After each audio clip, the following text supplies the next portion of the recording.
You spent $200 million to buy yourself new private jets. And instead of paying your way like the rest of us, you're living rent-free in a taxpayer-owned property that is supposed to be reserved for military leaders. Every penny that you spend on yourself represents the blood, sweat, and tears of hardworking Americans who expect their tax dollars to be spent on homeland security, not promoting you and your interests. Apparently, you haven't noticed that regular people are suffering under President Trump's affordability crisis. Or maybe you, like him, thinks it's a hoax and just don't care. Either way, such corrupt behavior hurts Homeland Security. But it's not just the corrupt behavior, Secretary Noem, that hurts Homeland Security. It's also your blatant disregard for the law. You cut programs and withheld congressionally appropriated money to prevent terrorist attacks and prepare for natural disaster. You eviscerated the Office of Civil Rights and Civil Liberties, which was supposed to keep DHS from violating Americans' constitutional rights. Within your own department, you illegally fired employees and retaliated against whistleblowers who reported wrongdoings at DHS. And during a shutdown, when frontline employees were working without a paycheck, your press shop never stopped using its social media accounts to push out racist and xenophobic posts. Throughout your tenure, you diverted resources from critical Homeland Security agencies and programs to carry out an extreme immigration agenda. You illegally ordered people deported to El Salvador, despite a federal court order and Department of Justice counsel instructing you to not do so. You illegally ignored a federal court order and shipped people off to South Sudan without due process. You are illegally blocking members of Congress from conducting oversight of ICE detention facilities, even though federal law demands that we have access.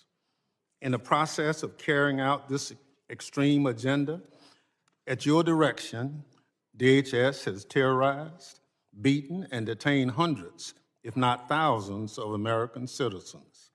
At your direction, DHS has illegally detained and deported American citizens, including U.S. citizen children with cancer. At your direction, DHS has illegally gassed, pepper sprayed, and put their knees on the necks of Americans, including military veterans and clergy.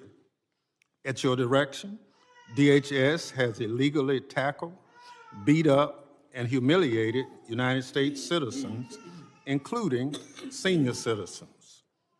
At your direction, DHS has illegally tased, maced, punched, and even shot Americans. Black and brown Americans, in particular, have been racially profiled, detained, and locked up, and sometimes with tragic consequences. It's just one awful incident. A pregnant U.S. citizen was reportedly thrown to the ground, kicked and left in handcuffs for hours after immigration officers did not believe that she was an American. She later lost a baby. You cannot enforce the law by breaking the law, Secretary Noem. That's not how justice works. It's not right, and it's un-American. And when Congress tries to carry out its constitutional oversight responsibilities to question you about your department actions, you hide, often with the help of congressional Republicans. Never in the history of the committee has a Secretary of Homeland Security hidden from congressional oversight like you and your department have, Secretary Noem. Our oversight letters to you go unanswered. You owe us by extending the millions of Americans who sent us to Congress as their representatives a response to over a dozen letters. Your predecessor came before this committee regularly under administrations of both parties, but under President Trump, you and other department officials have rarely shown their faces at committee hearings. In the first year of President Biden's term, his administration made 28 appearances before this committee. 28. Under President Trump, DHS officials have appeared only 3 hearings before this committee, just 3. You, Secretary Noem, have appeared before this committee just twice. That's fewer appearances than your predecessor, Secretary Alejandro Mayorkas, who Republicans lambasted for not coming before the committee more often. It's interesting how my colleagues on the other side are now. Secretary Noem, I'll give you one thing.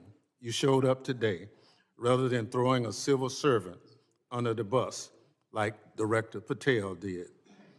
But you have systematically dismantled the Department of Homeland Security, put your own interests above the department, and violated the law.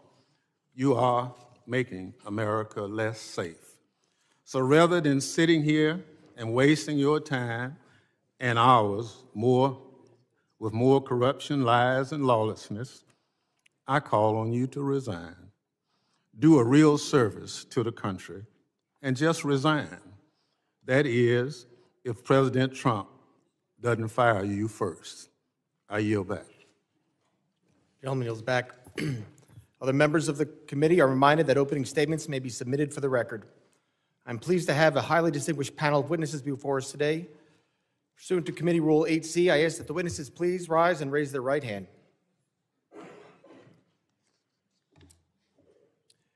Do you solemnly swear that testimony you will give before the Committee on Homeland Security of the United States House of Representatives will be the truth, the whole truth, and nothing but the truth, so help you God?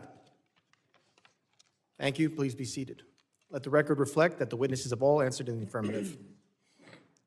I would like to now formally introduce our witnesses. First is Ms. Kristi Noem. She is the Secretary of the Department of Homeland Security. Secretary Noem previously served as Governor of South Dakota and was a member of this distinguished House. Second is Mr. Joe Kent. He currently serves as the Director of National Counters Center with Office of Director of National Intelligence. Mr. Kent served in the U.S. Army, completing 11 combat tours and a stint with the Central Intelligence Agency. Third is Mr. Michael Glasheen. He is Operations Director for the National Security Branch of the Federal Bureau of Investigation. Mr. Glasheen has served in national security for more than 2 decades, including as Director of FBI's Terrorist Screening Center and Assistant Director to the National Security Branch. Prior to joining the Bureau, Mr. Glasheen served in the U.S. Marine Corps. I thank all the witnesses for being here today. I now recognize Secretary Noem for 5 minutes to summarize her opening statement. Thank you, Mr. Chairman, and thank you, Ranking Member, for holding this hearing today and inviting me to be a part of it. I'm looking forward to discussing the worldwide threats that this country faces and the work that President Trump and his administration does each and every day to make America safe again. I'm very privileged and honored today to have my family with me. I'd like to introduce them to you. Disruptions of congressional business is a violation of law, is a criminal offense under federal law. Audience members are advised to take their seats and maintain order. The chairman may now ask Capitol Police to remove and arrest the persons creating the disturbance.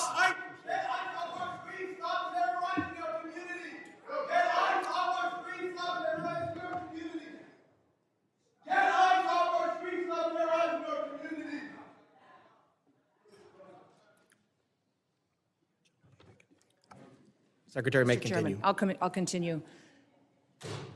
Today with me, I have my husband, Brian, who's with me, and also 2 of my children. My oldest daughter, Cassidy, and her husband, Kyle, are sitting here in the front row. And then my middle child, Kennedy, and her husband, Tanner, and that was my grandbaby, Noah, that was crying a little bit during the ranking member's comments. I don't think she agreed with him. I don't have my son with me or 3 of my grandchildren, but I'm very blessed that I have a wonderful family who is here and loves this country and is grateful to the work that we get to do as a family each and every day. We also have the blessing of having some angel families with us as well. They are here in the audience, and I'm so grateful for them for being willing to come here and be strong. It's hard to lose someone that you dearly love to illegal criminal activity, to people who never should have been in our country to begin with, and to lose those loved ones to drug overdoses that get perpetuated by the terrorist organizations that filter them into our country that President Trump works so hard to stop. So I'm grateful that they're here and that they are telling their story. Under President Biden, he closed the office in the Department of Homeland Security that serviced these families. He closed it because he didn't want them to speak. He didn't want them to have support or services. And President Trump reopened the Voices office so that they can get services, so they can hear about the cases of the individuals who killed their family members, and they can get the kind of help that they need to get through the tragic grief that they've experienced. So I want to thank them for being here and continue to pray for them. I want to thank you for the opportunity to be in front of you today to discuss the wide range of threats that the Department of Homeland Security is working on to protect us from here at home and also around the world. Just 2 weeks ago, the day before Thanksgiving, a terrorist shot 2 of our National Guardsmen in Washington, D.C., killing Sarah Beckstrom dead, and Staff Sergeant Andrew Wolf is still fighting for his life. Fortunately, we've had some really good news about Andrew recently, and he had the opportunity to stand up and is a miracle, and we're so grateful for his family for being so strong. We continue to lift him up and pray he has a full recovery. The terrorist who shot them was an Afghan national who entered the United States under Operation Allies Welcome. The same week, we arrested another Afghan national who came in under the same program. He was planning to carry out a bombing in Fort Worth, Texas. And just last week, just miles away in Washington, D.C., we arrested another Afghan national who also came in under Operation Allies Welcome. That individual provided support to the Islamic State of Iraq and ISIS-K and weapons to his father, who was a commander of a militia group in Afghanistan. Those are only a handful of the challenges that we face and the threats that the Department of Homeland Security stands against every single day. Under President Trump's leadership, DHS is securing our borders, we're restoring the rule of law, and we're protecting the homeland. DHS is eradicating transnational organized crime and the stopping of deadly drugs from continuing to be funneled into our communities. We're ending illegal immigration, returning sanity back to our immigration system, and we're defending against cyber attacks against our critical infrastructure. We have sent a strong message to criminal illegal aliens that we will find you, we will arrest you, and we will deport you. Our message has resonated to over 1.5 million illegal aliens who have gone home on their own voluntarily. At the same time, we as a country are still dealing with the mistakes, the errors, and the willful disregard of the last administration. For 4 years, the Biden administration allowed millions of people to come into our country illegally. Millions more in our country were exploited and were brought in under parole programs without even basic vetting. As a result, we've seen terrorist attacks and heinous crimes committed against American children and families by criminal illegal aliens and violent perpetuators who should have never been allowed into this country in the first place. Transnational organized crime groups, including Mexico's Sinaloa, New Generation Jalisco, and other drug cartels, they cause chaos and they harm American interests. Our critical infrastructure faces a perilous landscape, largely driven by the impact of cyber attacks from bad actors and cyber criminals.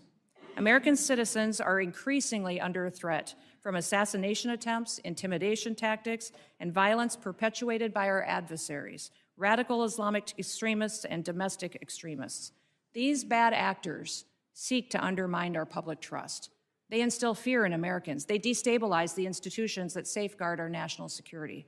The United States is preparing to host several major public events in 2026, most notably the FIFA World Cup and the celebration of the 250th anniversary of our Declaration of Independence. These large-scale events will be potential targets for a range of bad actors, and they come with an increased level of risk. DHS is using every tool and authority we have to ensure the safety of U.S. citizens and our visitors can enjoy next year's events.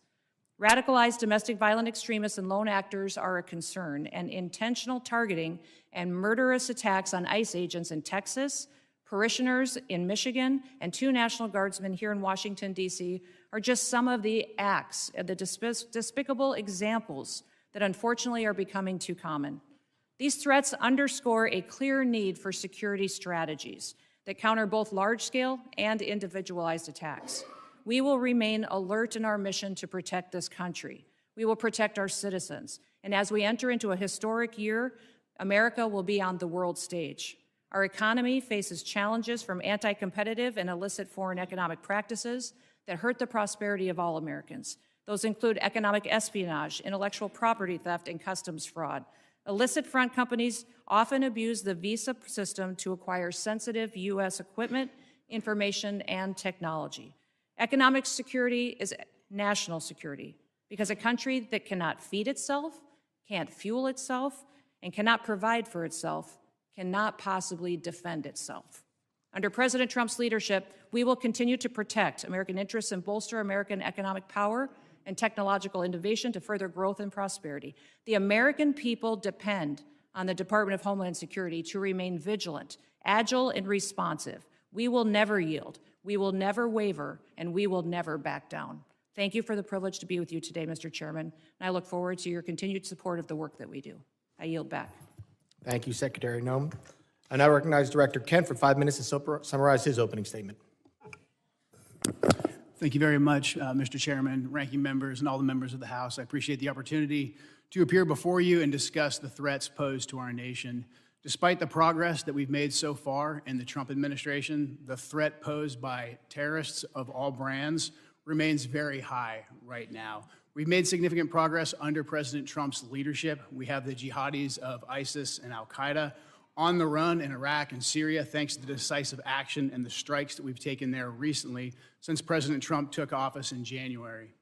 However, we have a persistent threat from the individuals that were allowed into this country by the previous administration. The number one threat that we have right now, in my view, is the fact that we don't know who came into our country in the last 4 years of Biden's open borders. What we have identified is alarming, and I want to share that with you today. We just recently put out a warning of the heightened risk of terrorist attacks posed to the homeland by terrorists pretty much of all stripes, but in particular from ISIS and from al-Qaeda.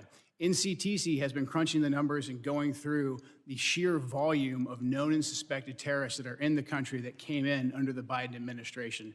So far, NCTC has identified around 18,000 known and suspected terrorists that the Biden administration let come into our country. These are individuals who, under normal circumstances, would never be allowed to enter our country because of their ties to jihadi groups like ISIS and al-Qaeda. Yet the Biden administration not only let them into the country, and in many cases facilitated their entry into the country, just like the entry of the Afghan terrorists who committed the terrorist attack here just before Thanksgiving, killing one of our National Guard members and wounding another.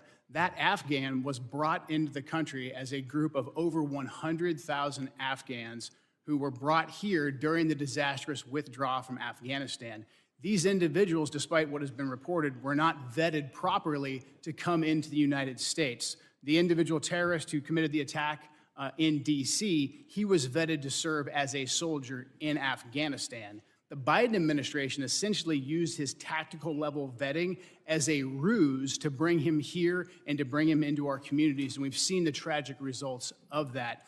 Now, that Afghan, that attacker, that terrorist, is just one of 88,000. We've identified 2,000 of that group of 88,000 who have ties to terrorist organizations. We're working right now hand in hand with DHS and with the FBI to run down this 2,000, the Afghans who came here under Allies Welcome who have ties to terrorist organizations, and additionally the other 16,000 individuals with ties to terrorist organizations that Biden let into our country. That is probably the top terrorist threat that we face right now, and that doesn't include the individuals who came here illegally through the open border. That number, alarmingly, remains unknown at this time. We're trying to figure out who those individuals are as well. Also, adding to this elevated threat, we have ISIS and al-Qaeda that have found sanctuary in places like Afghanistan and Syria due to the transitional nature of those governments, and also, again, in Iraq and some of the hinterlands of Iraq. And these terrorists are able to communicate and spread their propaganda and a lot of their know-how thanks to the proliferation of encrypted apps and also due to just the internet writ large. The new terrorist tactic that we're seeing more and more is moving away from very deliberate cellular attacks that we can infiltrate easily while they communicate into an inspirational methodology where you have key members putting out media and putting out how-to guides to reach out and to touch individuals inside the United States. We recently disrupted one of those attacks just before Halloween, thanks to the work of the FBI with support from really the entire U.S. intelligence community and the Joint Terrorism Task Force model in Michigan. That plot touched multiple states and had ties to ISIS inside Iraq and Syria. Another issue that we are addressing right now, thanks to the decisive leadership of President Trump, is the scourge of fentanyl, gang, and cartel violence. Under President Trump's leadership, we've designated these cartels and gangs as terrorist organizations, and we've done that rightfully so. These individuals, these terrorists, have killed hundreds of thousands of Americans, as these angel families will tell you firsthand. What President Trump has done by designating them as terrorists has allowed us to turn the tools of the intelligence community against them and predominantly watch list them as terrorists to prevent them from ever coming into America in the first place. To date, we've added about 35,000 of these narco-terrorists to our terrorist watch list, and we've stopped just around 6,000 of these terrorists from ever entering our country, from setting foot inside of America, so they can no longer kill Americans with impunity. These are just some of the issues that we're covering 24/7, 365 at the National Counterterrorism Center, and I look forward to discussing more with you all today. Thank you. Thank you, Director Kent. And now recognize Director Glasheen for 5 minutes to summarize his opening statement. Good morning, Chairman Garbarino, Ranking Member Thompson, and members of the committee. I'm Operations Director Michael Glasheen. I oversee the FBI's National Security Divisions. I am honored to be here with you, representing the people of the United States, the FBI, who tackle the complex and grave threats we face with perseverance, professionalism, and integrity. Our nation faces serious and evolving threats, ranging from international terrorists to hostile foreign intelligence operatives, from sophisticated cyber attacks to internet-facilitated sexual exploitation of children, from violent gangs and criminal organizations to public corruption and corporate fraud. Keeping pace with these threats is a significant challenge. Our adversaries take advantage of the internet, social media, and emerging technologies like artificial intelligence to influence the American people, facilitate illegal activities, and recruit followers. Even as 2026 marks the 25th anniversary of the 9/11 attacks, terrorism remains a persistent but evolving threat. Over the past several years, the FBI has identified a particularly concerning uptick in the radicalization of young people. Radicalization of domestic terrorists most often occurs online. Social media and encryption have increased the speed and accessibility of the violent extremist content. International terrorists continue to pose one of the greatest, most immediate threats to the homeland. Some international terrorists and people located and radicalized to violence primarily inside the United States who are not receiving individualized direction from foreign terrorist organizations or FTOs, but are inspired to commit violence by FTOs such as ISIS and Al-Qaeda. Iran continues to plot attacks against former government officials in retaliation for the January 2020 death of Islamic Revolutionary Guard Corps, or IRGC, Commander Qasem Soleimani. Iran also continues to provide support to its proxies and terrorist organizations throughout the world, such as Lebanese Hezbollah. China, Russia, Iran, North Korea, and criminal ransomware continue to be the top cyber threats facing the United States. And there's no clear line where cyber criminal activity ends and nation-state activity begins. Critical infrastructure remains a highly attractive target for cyber criminals and nation-state actors due to the potential to cause widespread disruption, financial damage, and risk to our national security. The United States faces foreign intelligence threats as nations such as the People's Republic of China, Russia, and Iran become more aggressive and capable than ever. The PRC has deliberately created an environment that abuses global interconnectedness and encourages intellectual property acquisition using human intelligence officers, corrupt corporate insiders, foreign direct investment, and cyber intrusions. Russia continues to seek and acquire U.S. technologies to help rebuild its defense industrial base, relying on complex procurement networks to evade U.S. export controls and sanctions. The United States faces many criminal threats, including violent crime, financial and healthcare fraud, transnational and regional organized criminal enterprises, crimes against children and human trafficking, violent threats against public election officials, personnel, and public corruption. Currently, the FBI-led task forces are staffed with over 9,000 federal, state, local, tribal, and territorial partners. Many of these task forces are focused on cartels, violent crime, drug trafficking, child exploitation, and human trafficking across our nation's communities.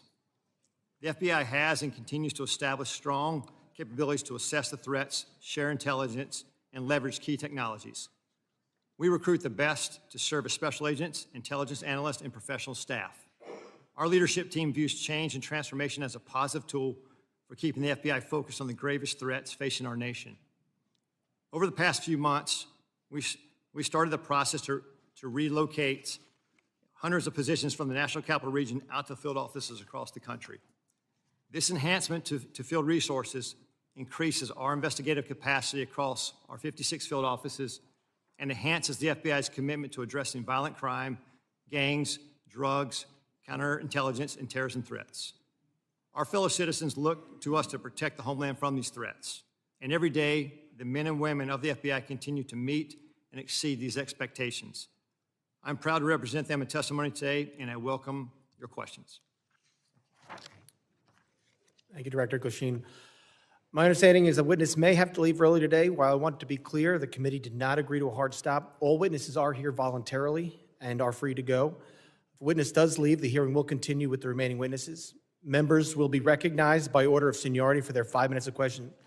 We want to get through as many members as possible, so even though I have been lenient before with the 5 minutes, I'm directing members and witnesses that we're going to strictly enforce the 5-minute rule today. I now recognize myself for 5 minutes of questions.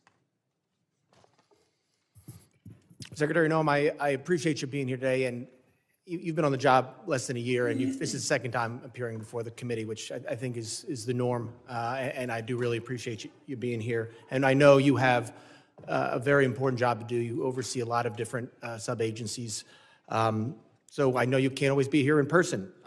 And with that, as a committee, we still want to work with the administration and conduct our oversight. So I'm asking you if you can commit to making sure that in the future, if we want to have a hearing, you'll be able to supply maybe a deputy secretary or somebody to come to specifically talk about that.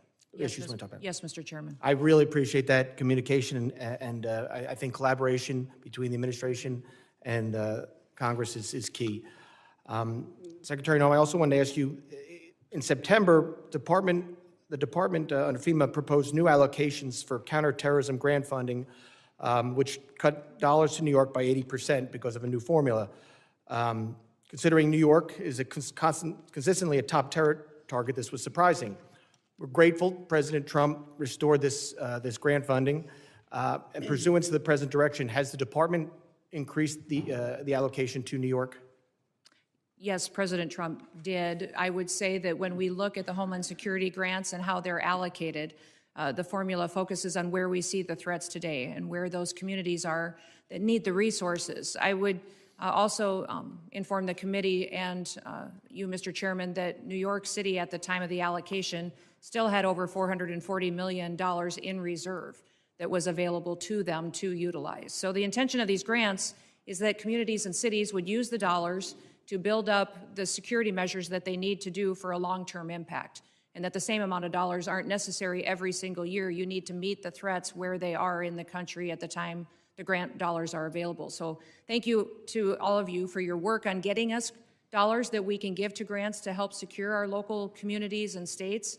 But when we're looking at cities that have hundreds of millions of dollars in reserves, we recognize that giving them hundreds of dollars of millions more may not be appropriate considering all of the threats that we have. But President Trump has sent more resources to New York City. We'll continue to meet the threats head on because that is our mission, is to make sure that we're looking at every single threat that we have. The formula that we have considered and have put in place recognizes what came over the border, where we see the infiltration going, which communities are impacted, and what we need to do to harden our systems. I appreciate that, Secretary, and I appreciate the work you're doing with the President. I appreciate his his decision to send that increased money to New York.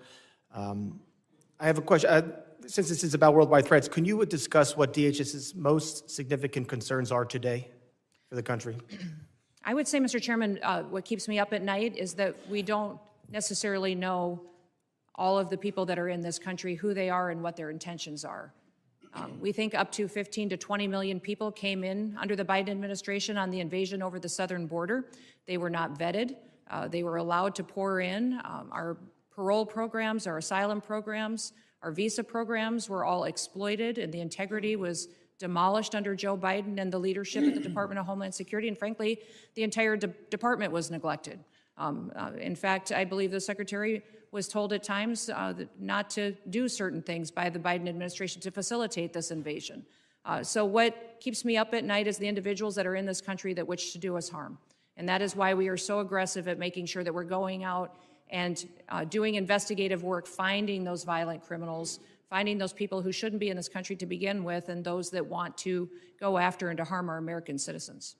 Thank you, Secretary. Director Glasheen, as you heard and as you said, during the next few years, the United States will host more major events than ever before. This brings up obvious security concerns, including counter drones, which we just passed some new authorities in the NDAA yesterday. How is the FBI preparing for counter drone threats during mass gathering events? Chairman, thank you for that question. Counter UAS, the passage of the legislation yesterday is a game changer for us. How we're preparing for that going forward, we just stood up a counter UAS school down in Huntsville, Alabama, where we will train federal officials, state locals, as well to assist with that preparation and implementation of using counter UAS technology. Prior to this passage, it was only the FBI and or DHS that could provide that assistance. Now that this passage of authority, it will allow us to have a greater handling of the threat to a mass event. Thank you very much. I yield back. I now recognize the ranking member for 5 minutes of questions. Thank you very much, Mr. Chairman. Mr. Glasstein, will you tell me the organizations that pose on the domestic side, two of the organizations, number one, number two, threat to the homeland at this point? Can you please clarify, like organizations? Any domestic terrorist organization that poses a threat to the homeland as we speak? I'd say the first one, President Trump had just announced executive order domestic terrorist organization, Antifa. That's our primary concern right now. All right, that's what President Trump did. What does the FBI say? We share the same view. When you look at the data right now, you look at the domestic terrorist threat that we're facing, right now, what I see from my position is that's the most immediate violent threat that we're facing on the domestic side. So where is Antifa headquartered? What we're doing right now with the organization. Where in the United States does Antifa exist? Yeah. If it's a terrorist organization, and you've identified it as number one. We are building out the infrastructure right now. So what does that mean? We're trying to get the information. You say Antifa is a terrorist organization. Tell us as a committee, how did you come to that? Where do they exist? How many members do they have in the United States as of right now? Well, that's very fluid. It's ongoing for us to understand that. The same, no different than Al-Qaeda and ISIS. No, I don't want you. I'll ask one question, sir. I just want you to tell us. If you said Antifa is the number one domestic terrorist organization operating in the United States, I just need to know where they are, how many people. I don't want a name. I don't want anything like that. Just how many people have you identified with the FBI that Antifa is made of? Well, the investigations are active. So you wouldn't come to this committee and say something you can't prove, I know. I know you wouldn't do that. but you did.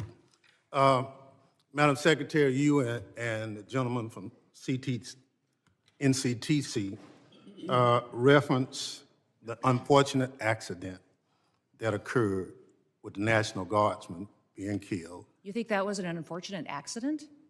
I mean, It was a terrorist attack. wait.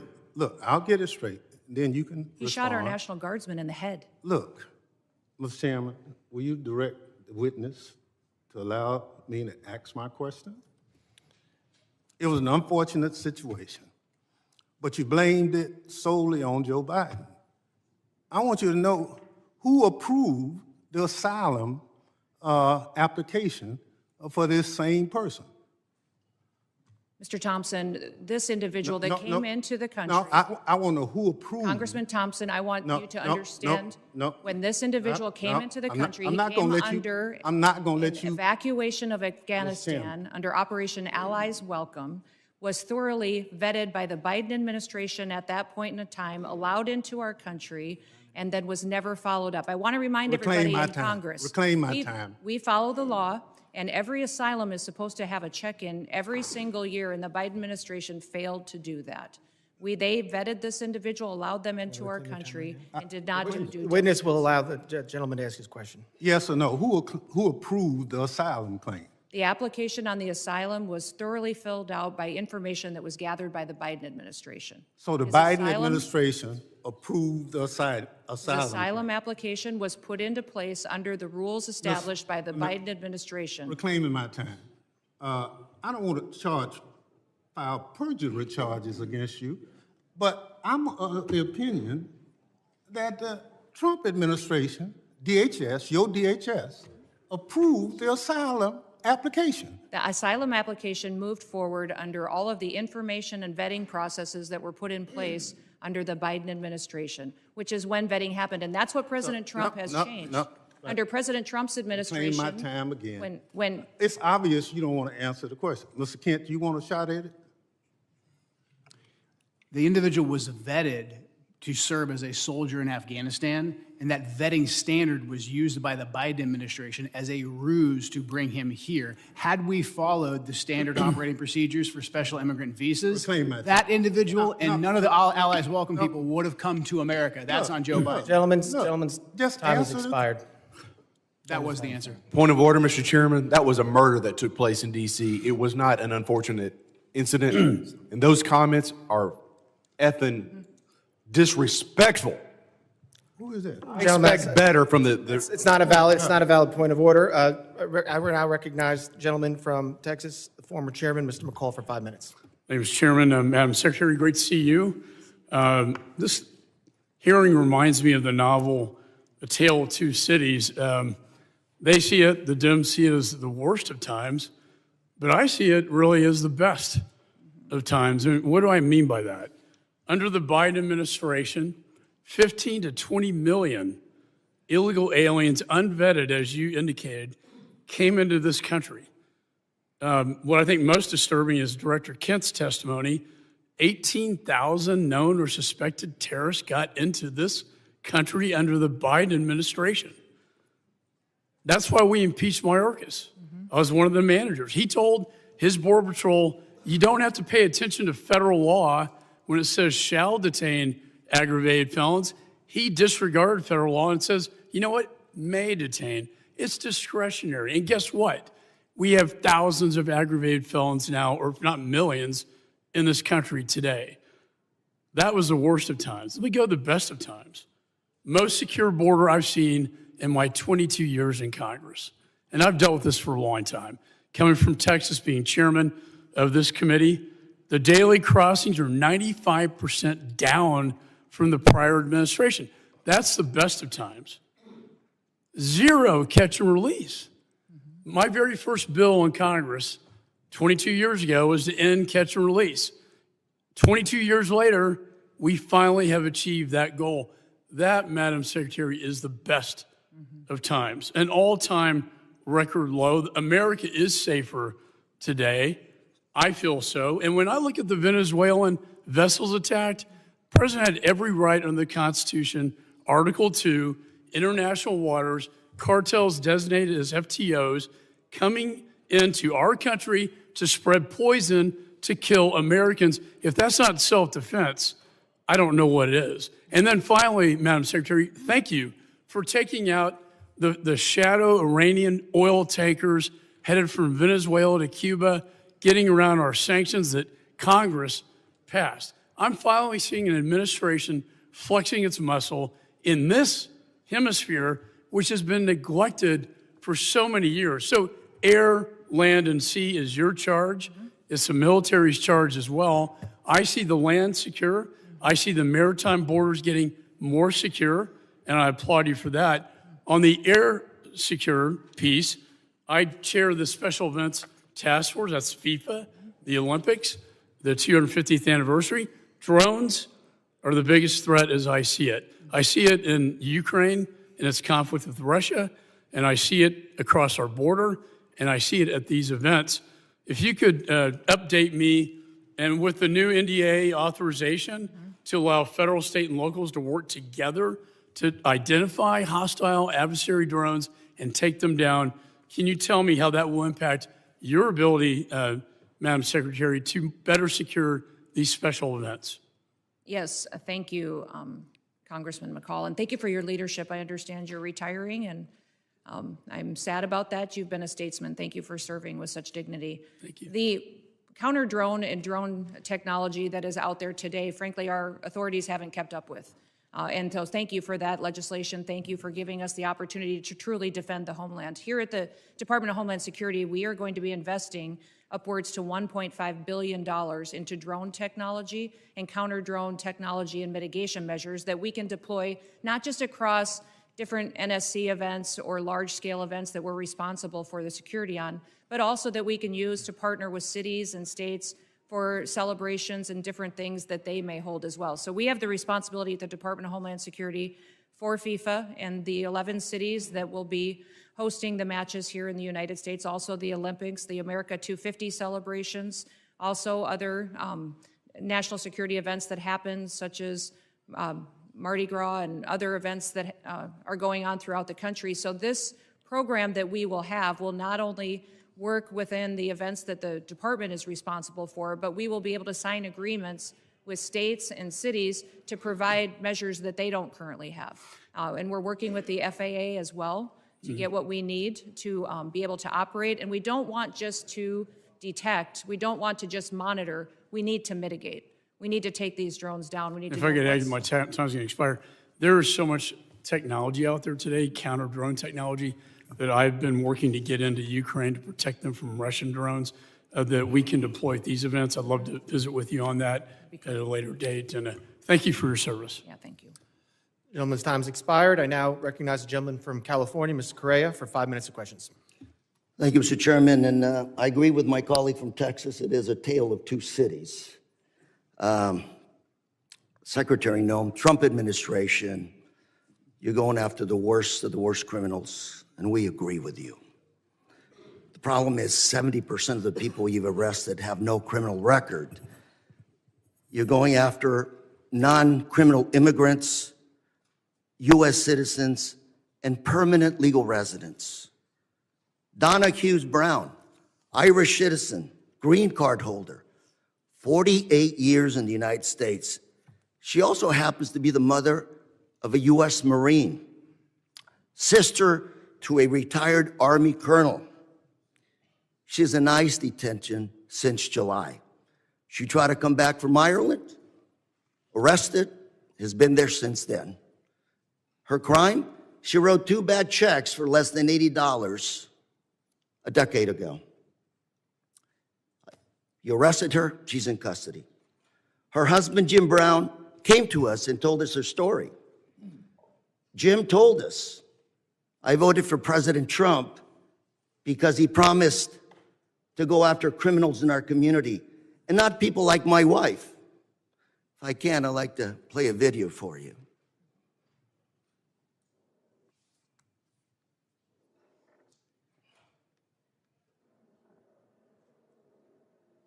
Then he also voted for President Trump.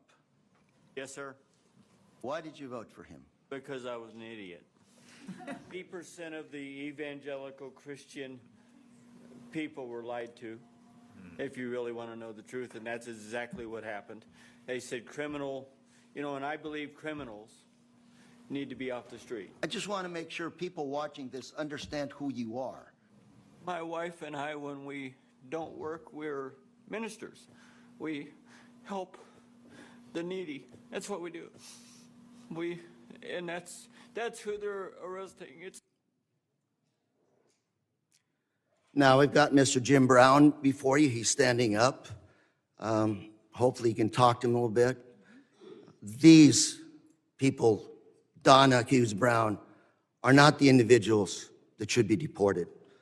Another case, Narciso Barranco was beaten and arrested by masked agents while working as a landscaper. He's an undocumented immigrant, 30 years in this country, not a traffic ticket. Mr. Barranco is also the father of 3 U.S. Marines. 3 Marines. You want to make a movie of people like this. A man who comes to this country, instills patriotism in his kids. They swear an oath to serve and possibly give up their life for this country. We'll play a video on this as well, please.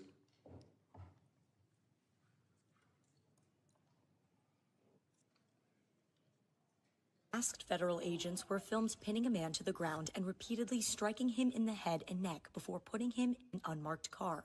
The man in the video has been identified as Narciso Barranco and is the father of 2 active duty Marines and 1 Marine veteran.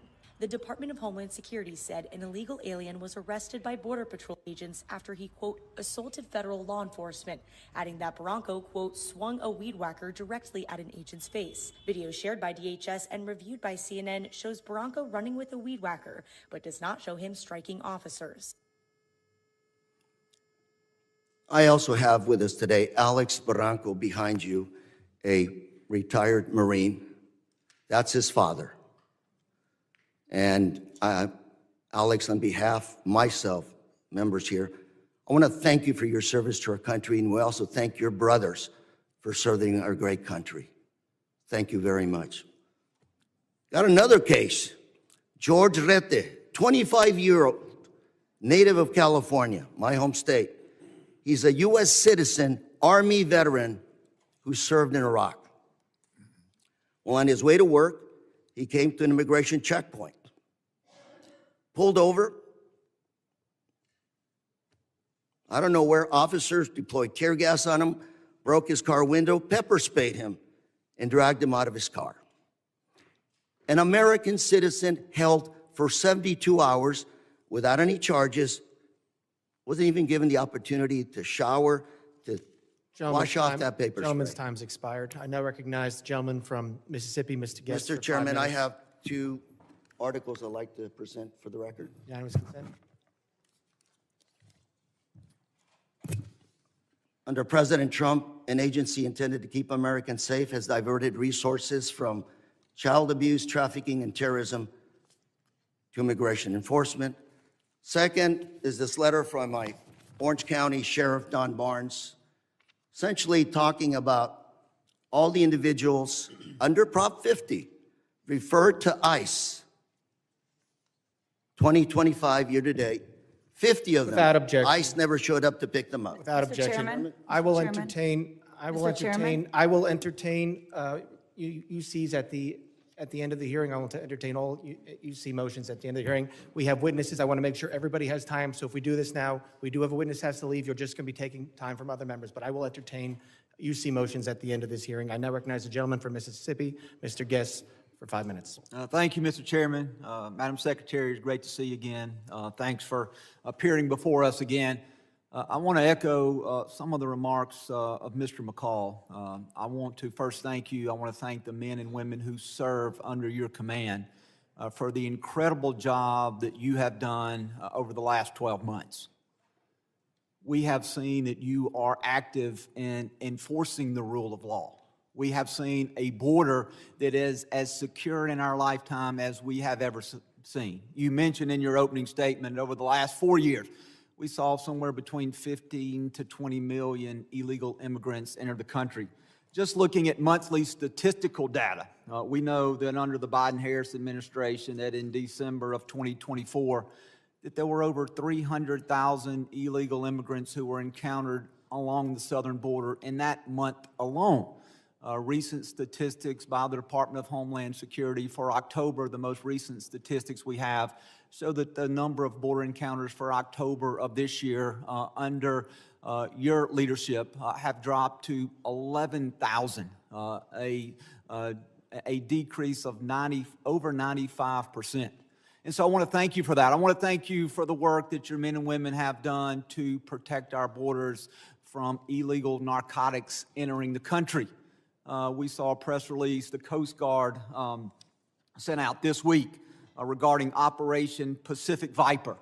And they mentioned a specific seizure that occurred on December the 2nd by the Coast Guard cutter Monroe, in which in a single incident of interdiction that the Coast Guard had the largest maritime interdiction seizure in almost 20 years, seizing 20,000 pounds of cocaine in an individual seizure. So I thank you for your aggressive actions in enforcing the law and for the incredible work that you and the men and women under your command are doing. I want to talk about, as we talk about threats, I want to talk about threats against law enforcement. Last week, this committee, we had a hearing. The hearing was entitled When Badges Become Targets. And during that hearing, we talked about the threats to law enforcement, specifically federal law enforcement, and even specifically within federal law enforcement, the threats toward ICE agents, the threats toward you and other members of leadership within DHS. We know that those threats and those incidents of physical attack have escalated dramatically, in some cases over 1,000%. And part of the driving force, I believe, behind those threats is what I refer to as rhetoric against law enforcement. And I brought this up last week, and I want to bring this up again with you and give you a chance to briefly address this. These are just roughly 10 of the statements that I was able to easily find online by elected officials, governors, mayors, in many cases members of Congress, where they were spewing what I believe to be very harmful statements toward law enforcement. Governor Pritzker claimed that ICE is grabbing people off the street and disappearing them, that our country is becoming Nazi Germany. Representative Crockett compared ICE to slave patrols. Representative Garcia referred to ICE as thugs. Representative Ramirez attacked ICE as a terror force, later a terrorist organization, and then later in the hearing said, let me be clear, the Department of Homeland Security, you can quote me on that, is the single biggest threat to public safety right now. Representative Tlaib said ICE is terrorizing our community, turning our country into a fascist police state. Representative Jayapal called ICE agents deranged and said it's inspiring to obstruct immigration enforcement. Governor Walz smeared ICE agents as modern-day Gestapo. Chicago Mayor Johnson accused ICE of being secret police and terrorizing our community. Representative Lynch referred to ICE agents as the Gestapo and nondescript thugs. And Representative Frost compared ICE operations to some of the worst horrors and crimes against humanity in history. And so, Secretary Noem, I'd like to give you a few moments to, one, address these statements, and to speak to how these statements place the safety of our men and women of law enforcement at risk. Thank you, Congressman Guest. I appreciate you giving me the chance to talk about this, because I think the words that these elected officials have used to describe our law enforcement officers are horrific, shocking, and unacceptable. Every single American citizen should find the words that they have used to describe these men and women that took an oath to keep us safe unacceptable, and needs to be pointed out that we are seeing the consequences of those words every single day by the violent attacks. 1,000% increase in violent time's attacks, expired. 8,000% in death threats. Gentleman's It's time is unacceptable. gentleman's time expired. I now recognize the gentleman from Michigan, Mr. Tanadar, for 5 minutes of questions. Please remember to stick to the 5 minutes. Thank you, Chairman Garbarino and Ranking Member Thompson, for having this hearing today.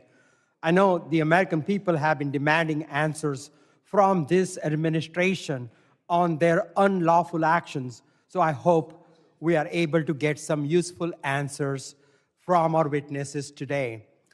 Secretary Noem, this past May, I asked you during a congressional hearing if it was the policy of DHS to follow orders issued by federal courts.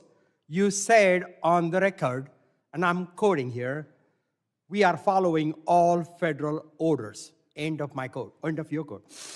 Secretary Noem, you lied to me under oath that day. You lied to the American people, and you have betrayed the trust placed upon you in your role as Secretary of Homeland Security. You defied federal court orders when you refused to order the deportation flights to El Salvador in March to turn around. Federal courts have also found your department to have violated federal injunctions in your continue to send non-citizens on deportation flights, with some courts having called your orders unlawful. Secretary Noem, I just have 3 questions for you. 1, why did you lie under oath by saying DHS was following all federal court orders when they clearly were not? Congressman. Question 2, let me finish my questions. Question 2, why did you mislead the American people when you said that no American citizens have been arrested or detained by federal immigration agents? And my last question, number 3, Donald Trump said that your ICE agents haven't gone far enough. Do you think terrorizing American citizens and assaulting peaceful protesters isn't far enough? Congressman, the Department of Homeland Security and this administration complies with all federal court orders. We always have and we always will. Not true. And we will continue to appeal. And sir, I will even tell you that at the highest court, at the Supreme Court, the Department of Homeland Security in our litigation has an over 90% success rate in winning at the highest court in our battle against activist judges across this country. Madam Secretary, judges that we will continue to appeal. And then when it gets to the highest court and we get a decision, it is proven that we are reclaim my right, time that we here. have been compliant. I will also say, you Ma- talk Madam- about Madam deporting Secretary, of let- US let Do me- you want me to answer your questions or not? I do, but let me, you haven't been telling us the truth. Look, there have been at least 170 known cases of citizens being arrested or detained by federal immigration agents this year alone. This is the truth. Are you lying to the American people right now by denying these reports? When we are doing our targeted enforcement operations against criminal illegal aliens, individuals that are in that area may be detained until we verify who they are, and then they are released. This has been done for years, and every single law enforcement operation that has always happened, we follow the same protocols, and we continue to do that. We have never once detained or deported an American citizen. We have not held them and charged them. When we find out and verify their identity, then that is when they are released. You also asked about ICE agents going far enough. Sir, I will tell you that every single ICE agent, CBP agent, federal law enforcement officer that's out there doing their work every day, none of them will rest until our communities are safe. None of them will rest until Secretary terrorists, Noem, criminals it is a fact that off you of our ignored federal streets, orders. and our children and our grandchildren can grow Let up me in a reclaim country my that time truly here, is please. safe. Let me reclaim. Secretary Noem, it is a fact that you ignored federal court orders in March and in May of this year. Do you plan on ignoring more federal orders? We I'm always sick, comply with all federal sick court of your lies. And the American people demand the Because truth. you keep saying it doesn't make it true. I am sick of your lies. The American people are sick of these lies. American people demand truth.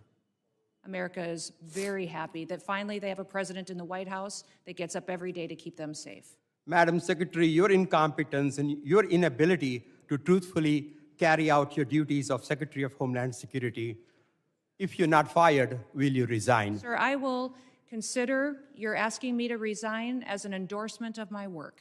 Thank you very much. I yield back my time. Gentleman yields back his time. I'll remind members that they are entitled to ask questions during their time. Witnesses are entitled to answer those questions. Members are entitled to reclaim their time. So if we're going to have questions and answers, please allow it. You can reclaim your time if you want, but witnesses are here voluntarily. Please at least give them a chance to answer the questions that you're asking. I now recognize the gentleman from Texas, Mr. Pfluger, for 5 minutes of questions. Thank you, Mr. Chairman, and it's unfortunate that Our colleagues on the other side of the aisle for 5 straight years now have no concern for anything worldwide threats-wise, and have proven that. We're supposed to be talking about worldwide threats, but unfortunately we're talking about homeland threats in our homeland. And Director, can you just reaffirm the number for us of people that match the terror watch list that are in our country? There's 18,000 known and suspected terrorists in the country right now that came in under Joe Biden's watch. 18,000. 18,000. That's unbelievable. It's unbelievable. And that's just what we know of, Congressman. Secretary, despite even members on this committee that have called our law enforcement and ICE and DHS and Border Patrol and other agents names and slandered them, I support you, and I support what you're doing to secure the homeland. The Working Families Tax Act allocated $13.5 billion to the Department of Homeland Security and the Department of Justice to reimburse states for the cost of the Biden-Harris administration's open border policies. No state suffered more than Texas. Fentanyl, drug and human trafficking, violent crime, stress on local emergency response services caused substantial damage to my district, to our state, to my constituents, to people that live and work in Texas. And in response, our state launched Operation Lone Star to secure the border when the Biden administration abdicated their responsibility to do that. We built miles of border wall, we had other barriers, we deployed state troopers, National Guard to deter the invasion that we suffered during this time period, which cost our state over $11 billion. And so as part of this Working Families Tax Act, we allocated $13.5 billion to reimburse those states. Last month, along with our senators, I led the Republican Texas delegation in sending a letter to you and Attorney General Bondi highlighting this and requesting that the state of Texas be fully reimbursed. And I wanted to get a status on that reimbursement today. Yes, thank you. And we still to this day remain incredibly grateful to the state of Texas for their leadership during that time. That was challenging times, devastating times for what we saw happening down there. And Texas stepped up in a way that was absolutely incredible. So yes, those dollars are being formulated and allocated. If you remember, many states deployed their National Guard down there. I was governor of South Dakota at that time, and my National Guard was deployed down there as well. So reconciling the costs for every single state and looking at that allocation, we're making sure we're doing due diligence to make sure that it's appropriated correctly. And just to be clear, I want to make sure that that money does come in the form of the reimbursement to Texas. That's what we're working with the White House on doing, sir. Okay. Yeah. When it comes to what Director Kent talked about, these 18,000 people, can you give us an idea of who these people are, what type of threat they pose to us? We saw it wasn't some accident. This was an assassination and a murder. It was not an accident, despite my colleagues saying that it was an accident. It was a murder and an assassination of a National Guard hero. So what other types of threats are you tracking and preventing from happening? Yeah, I would say, sir, that we face the terrorists that we've faced for years in ISIS, Al-Qaeda, Hamas, individuals that are here that are radicalized, but also we face the cartels as they've infiltrated our country under the last administration, their proliferation of human trafficking, drugs, and violence, going after Tren de Aragua as well, MS-13. Those individuals are still a very real, clear danger every day on the streets, and we encounter them, arrest them, and deport them and bring them to justice each and every day. Beyond that, sir, you even have gangs in cities that are localized that are terrorist organizations. The Latin Kings in Chicago are absolutely terrorists to their communities, and we work every day to make sure that we're protecting those communities. So I could not prioritize one over another because they're all killers. They're all killers, and they all are destroying families each and every day. For both you and Director Kent, do terrorist organizations around the world, such as ISIS, Al-Qaeda, and others, still have an intent to attack America, to attack our homeland, to utilize every method? Absolutely. Our intelligence and our information that we deal with every single day is addressing those threats on our streets here in the United States. Director Kent, can you give us an idea of what those tactics, techniques, and procedures could be that we need to stay alert of? Honestly, the attacks of October 7th, the decentralized and just barbaric nature of that is the new terrorist playbook. They're not looking necessarily for a spectacular attack like we had on 9/11, but targets of opportunity like we tragically saw with the terrorist attack in Washington, D.C., these smaller cells or even individual operatives taking action, that's what has us very concerned, combined with just the sheer volume. My time has expired. Secretary, thank you for your commitment to reimburse taxes. I yield back. Gentleman's time's expired. I now recognize the gentleman from Rhode Island, Mr. Magaziner, for 5 minutes of questions. Madam Secretary, how many United States military veterans have you deported? Sir, we have not deported U.S. citizens or military veterans. I don't believe you served in the military. I haven't either, but I think you and I can agree that as Americans, we owe everything to those who have served our country in uniform, particularly those who have served in combat. Do you agree with that? Sir, I believe that people that are in this United States that are citizens have legal status here. Those Madam that don't Secretary, should we not are be joined here. on Zoom by a gentleman named Sejun Park. He is a United States Army combat veteran who was shot twice while serving our country in Panama in 1989. Like many veterans, he struggled with PTSD and substance abuse after his service. He was arrested in the 1990s for some minor drug offenses, nothing serious. He never hurt anyone besides himself, and he's been clean and sober for 14 years. He is a combat veteran, a Purple Heart recipient. He has sacrificed more for this country than most people ever have. Earlier this year, you deported him to Korea, a country he hasn't lived in since he was 7 years old. Will you join me in thanking Mr. Park for his service to our country? Sir, I'm grateful for every single person that has served our country and follows our And laws. can you please and tell knows Mr. that our Park laws why are you important deported and him? every one of them needs to be enforced. But you understand that many veterans struggle with PTSD, many veterans struggle with substance abuse challenges. This man took 2 bullets for our country. You have broad authority, by the way, as Secretary, to issue humanitarian parole, to do deferred action. Will you commit to at least looking at Mr. Park's case to see if you can help him find a pathway back to this country that he sacrificed so much for? I will absolutely look at his case, but I want you Thank to you. remember that Madam our Secretary, the programs man need to have behind you, integrity as please well. stand up, sir. His name is Jim Brown from Troy, Missouri. He is a Navy combat veteran who served our country in the Gulf War. He's married to a woman named Donna, who came to our country legally from Ireland when she was 11 years old. She has lived here for 48 years. Because of you, Jim's wife Donna has been in prison for the last 4 months. She did not come here illegally, and she has never committed any crime other than writing 2 bad checks totaling $80 10 years ago. She is currently in prison and facing deportation. Ms. Noem, will you thank Mr. Brown for his service to our country?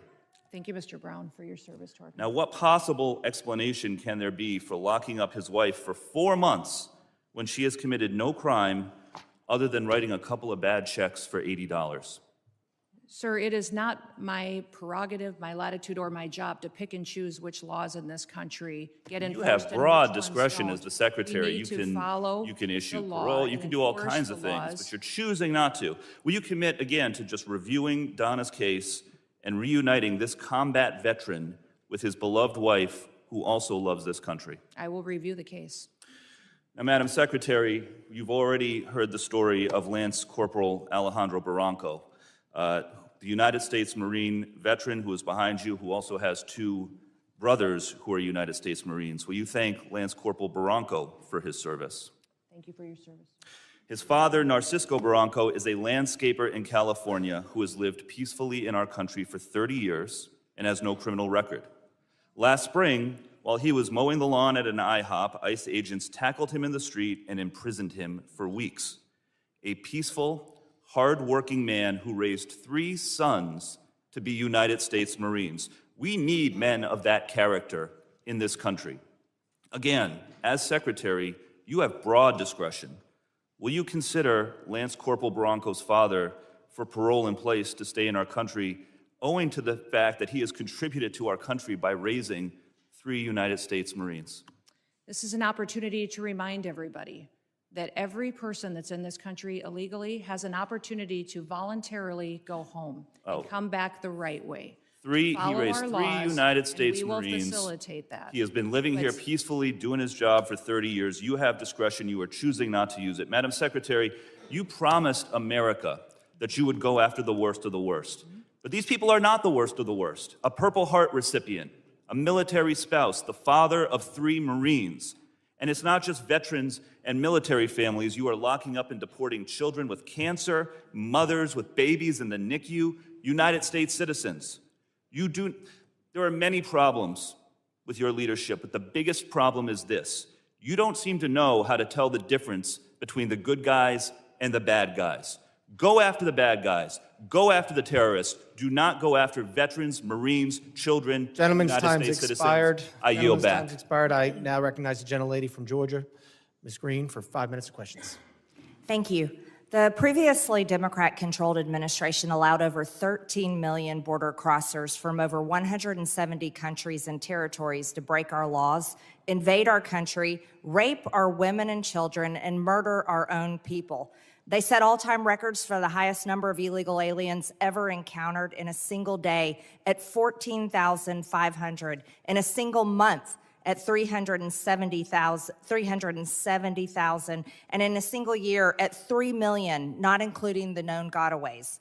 Thanks to Secretary Noem and the hard work of Tom Homan and all the brave men and women at DHS, our new Republican-controlled admin has produced the safest and most secure border our country has ever seen. Thank you very much for that.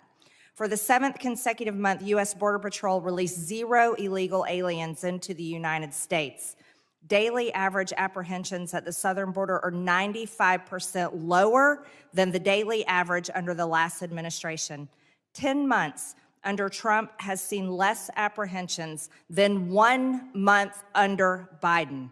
Since January 21 through the end of November, there have been 117,105 total enforcement encounters along the southwest border, which is nearly 40% less than the monthly average during the Biden administration.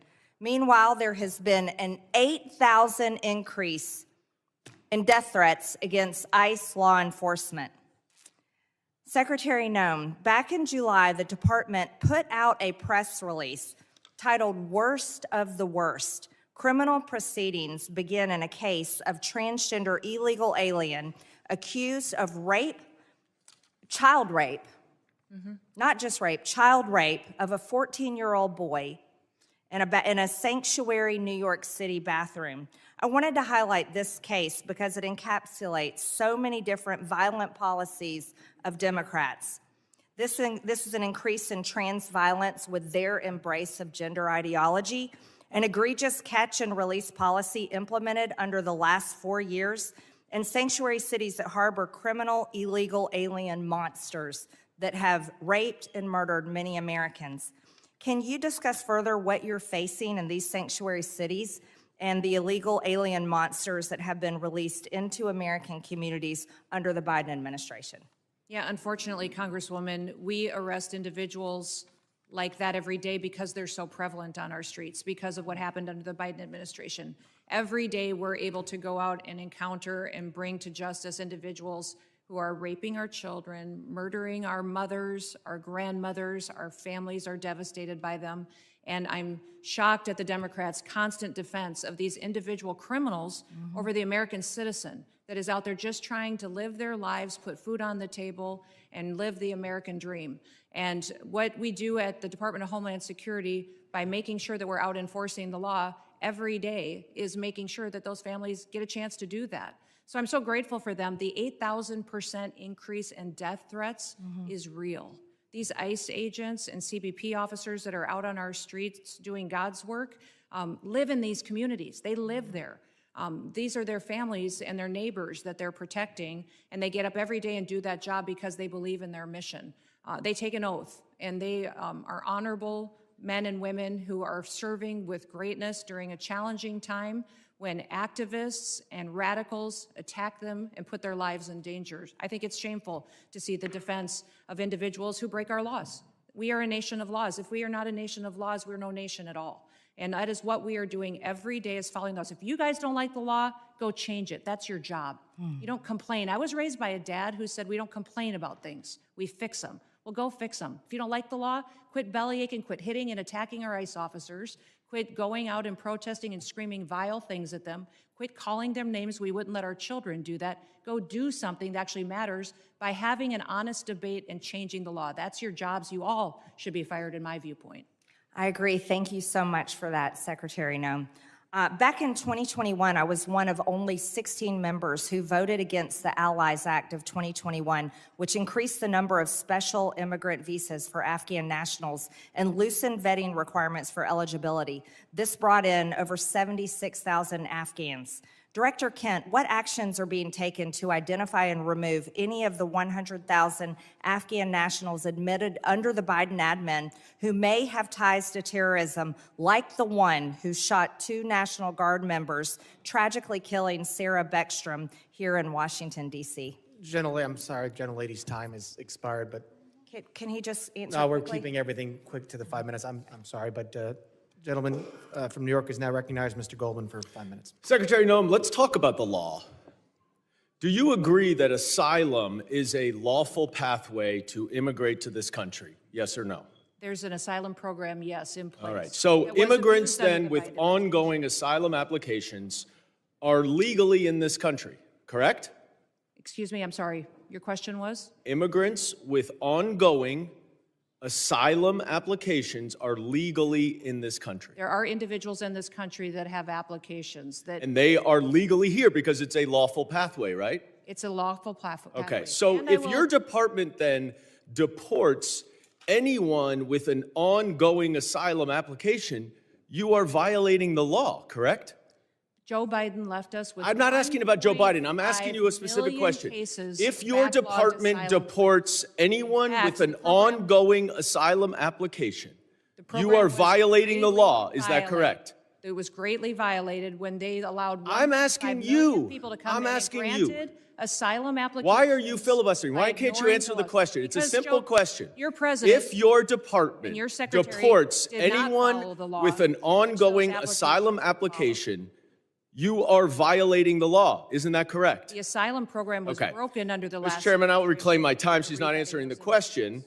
But the obvious answer is that yes, if you follow a lawful pathway, asylum is a lawful pathway. If you have an open asylum case, you are here lawfully. But the problem that we are seeing around the country is that you are not following the law. Don't tell us to change the law. If you don't like the asylum system, you change the asylum law. Bring it to us. We'll work with you. I think it needs to be changed.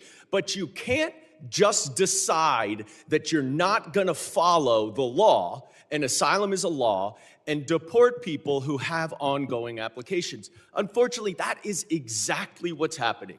It's happening across the street from my office right in New York City. Numerous, thousands of people who have come to court appearances, have left them with open asylum applications, have been arrested. And then they've been shipped off and many deported. In September, one applicant was ripped away from his wife and small children after such a court appearance. And then this happened to his wife. Please play the video. No, it's not. It's not this one. All right, it's not this video. Here it is.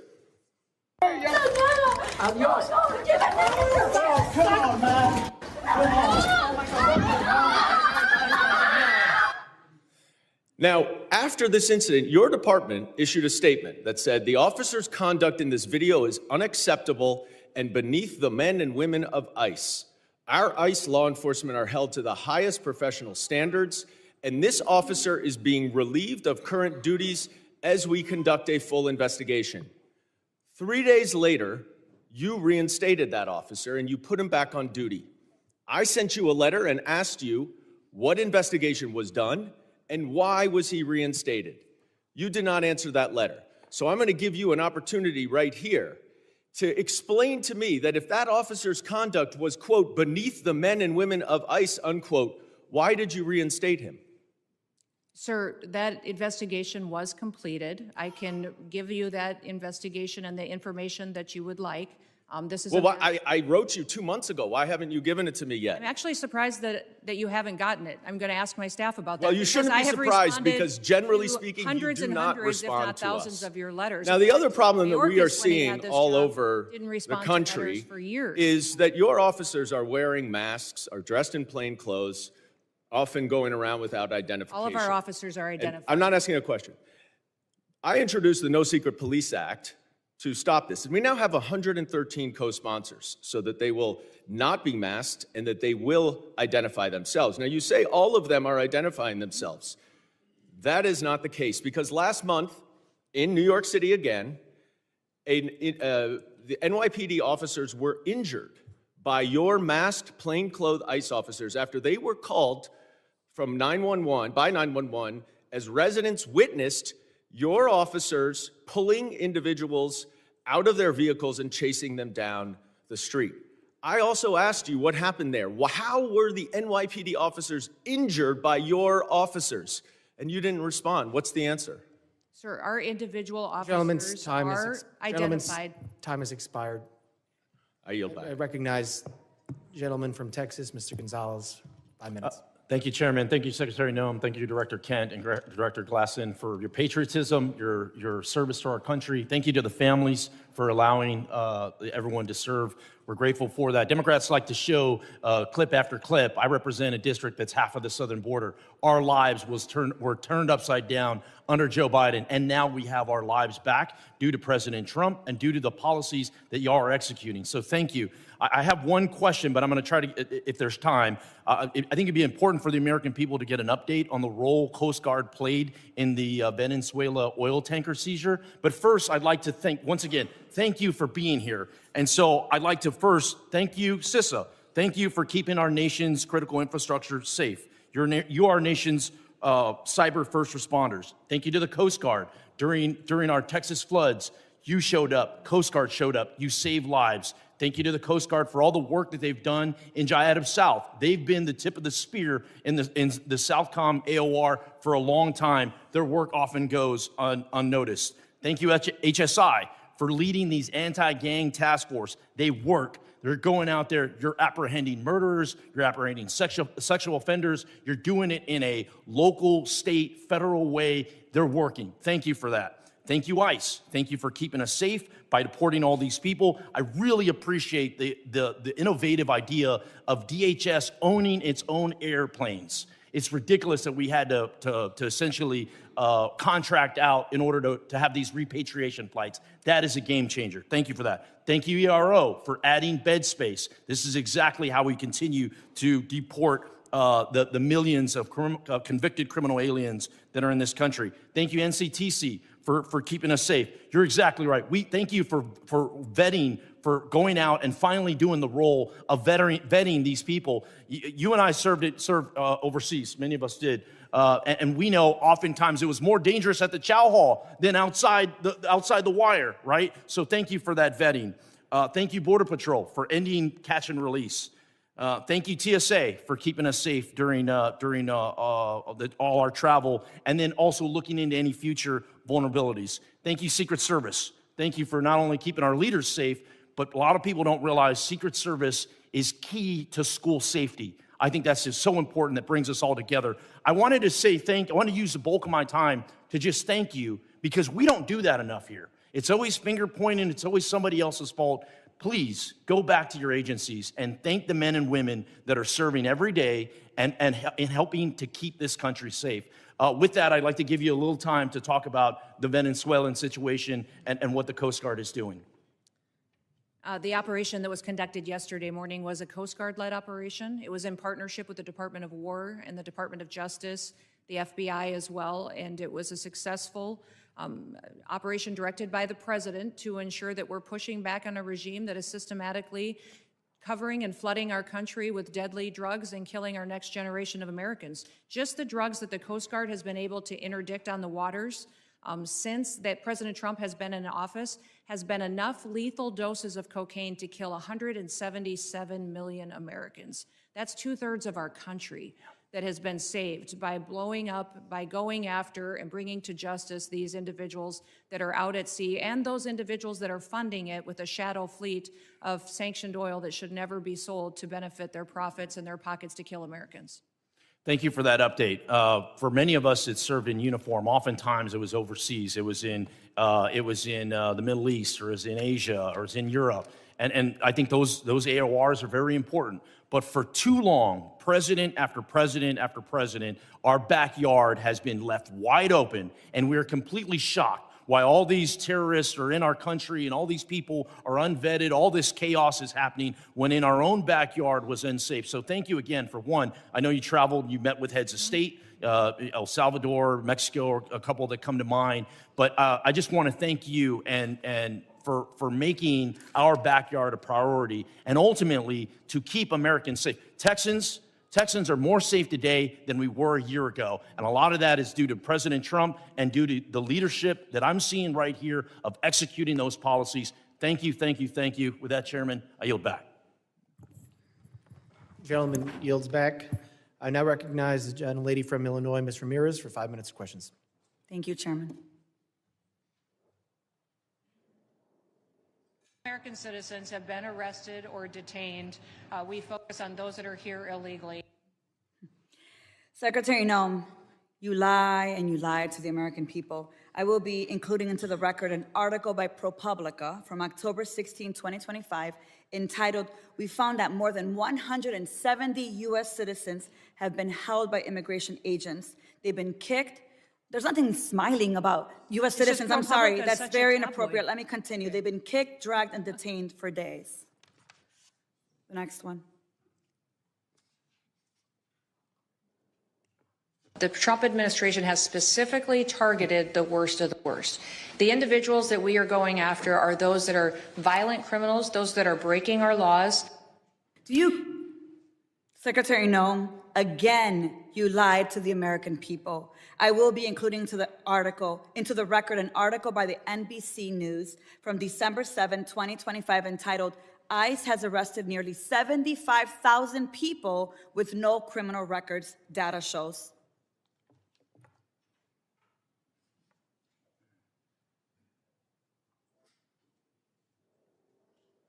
The co-equal branch of government, and it is your obligation as a member of the executive branch to honor decisions made by the highest court of the land. Yes or no, Secretary?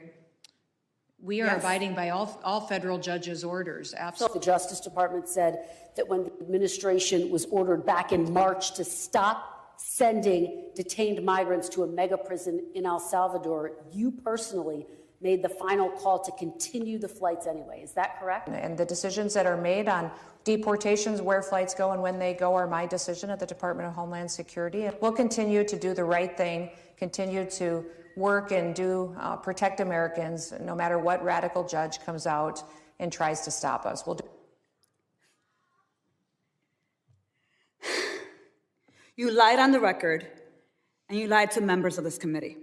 You violated court orders by not turning around deportation flights bound for El Salvador, where we know that hundreds of people under your leadership have reported that they were raped, they were beaten, and they nearly died.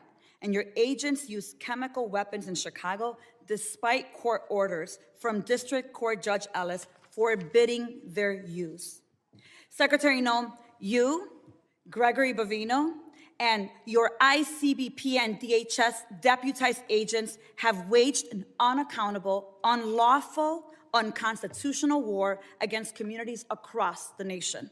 Our residents have been surveilled, they've been threatened, they've been tear gassed, they've been hit with pepper balls, they've been shot, they've been subjected to warrantless arrest and precision immobilization maneuvers, they've been kidnapped and disappeared under your leadership. So we have a lot to talk about, but you and your department continue to reject congressional oversight. And you know how I know this? I know this because I've requested a meeting with ICE Field Office Director Russell Hutt. I requested a meeting with Field Office Director Samuel Olson. And when you came to Chicago on October 3rd, I publicly and formally requested a meeting with you. So I'm going to be including a letter I sent on October 3rd requesting a meeting with Secretary Noem. So, Secretary Noem, I want to ask you again, will you commit to meet with me, yes or no? Yes, absolutely. Thank you. Thank you. So we have a lot to talk about, and actually my scheduler has a couple dates that I'll get to you after this meeting. I appreciate that. So look, I want to be very clear. You have misused resources appropriated by Congress. You've engaged in unethical behavior. You have repeatedly made false and misleading statements to Congress and to the press, and you've undermined the separation of powers and disregarded the role of Congress and the courts. Bottom line, you lie with impunity. You reject checks and balances, and you ignore Congress and the courts. Your options are limited. Either you're going to resign, Trump's going to fire you, or you will be impeached. I've already called for your resignation. You may remember I hand-delivered my request to you back in May, and I urge you to reconsider resignation because I've taken the first step towards your impeachment, and I've called on the Judiciary Committee to open an investigation into your lawlessness. Mr. Chairman, I know that at the end we'll be entering a number of articles into consent, but since I have a few moments, I ask unanimous consent to enter into the record a letter calling the Judiciary Committee to investigate Secretary Noem's impeachable offenses. Whatever you choose, the American people will have justice, Secretary, and you will be held accountable. I'm going to make sure of that every single day. With that, Mr. Chair, I yield back. Gentlelady yields back. I now recognize the gentleman from Texas, Mr. Luttrell, for 5 minutes of questions. Thank you, Mr. Chairman, Madam Secretary. It's good to see you, and thank you again for coming to Texas after the Kerrville floods. Your team was amazing. Their interaction with the leadership in our state, up and down the chain of command, was outstanding. Not something I read about, I saw it. So I'm speaking from the truth. So let's talk about worldwide threats, if you don't mind. This may go back and forth to Mr. Glasheen and Mr. Kent. My questions, first and foremost, is the nefarious actors globally, they're kind of everywhere. And as we try to protect the motherland in the cyberspace, air, sea, and land, something's come to my attention in the committee hearing we had earlier, undersea cabling. And I don't know if you're a subject matter expert on this. I really wasn't until this hearing. But a large amount of our information flows under the water, something that most people aren't aware of, but I can assure you that the bad actors globally probably are. Now, it's multi-jurisdictional from what I understand. It's the Department of Justice, it's Department of War, and then it's Department of Homeland Security. And they kind of juggle these, kind of juggle the effort. Can you give me some insight on the protection mechanism that Homeland Security has for our undersea cabling? And I consider this a very viable threat, specifically for information flow, considering everything that goes back and forth across the water. Can you give me a kind of a high-level briefing, considering the atmosphere of what we're looking at? Yes, I can, and I'll try to leave some time for the other individuals too, but the Department of Homeland Security has 23 different components. Several of them have some responsibility for surveillance and monitoring of those cables and the information that flows through them. So CISA is our cybersecurity agency, which looks for bad actors, hunts down those bad actors, and then hardens our systems. So where we see a weakness or a vulnerability, they help us do that with the interactions we have with private companies, their communications, or other countries. But then we also have our Coast Guard out on the waters each and every day, which help us with surveillance activities to see if there's nefarious actors that would be out there jeopardizing those systems. We have INA, which is our intelligence and analysis. They are the ones that are helping us with our covert operations. They're the ones who are coordinating with our intelligence agencies on what we see as hacking attempts or enemies that would try to endanger those cables or cut them, damage them, so that they couldn't be utilized to keep our critical infrastructure going.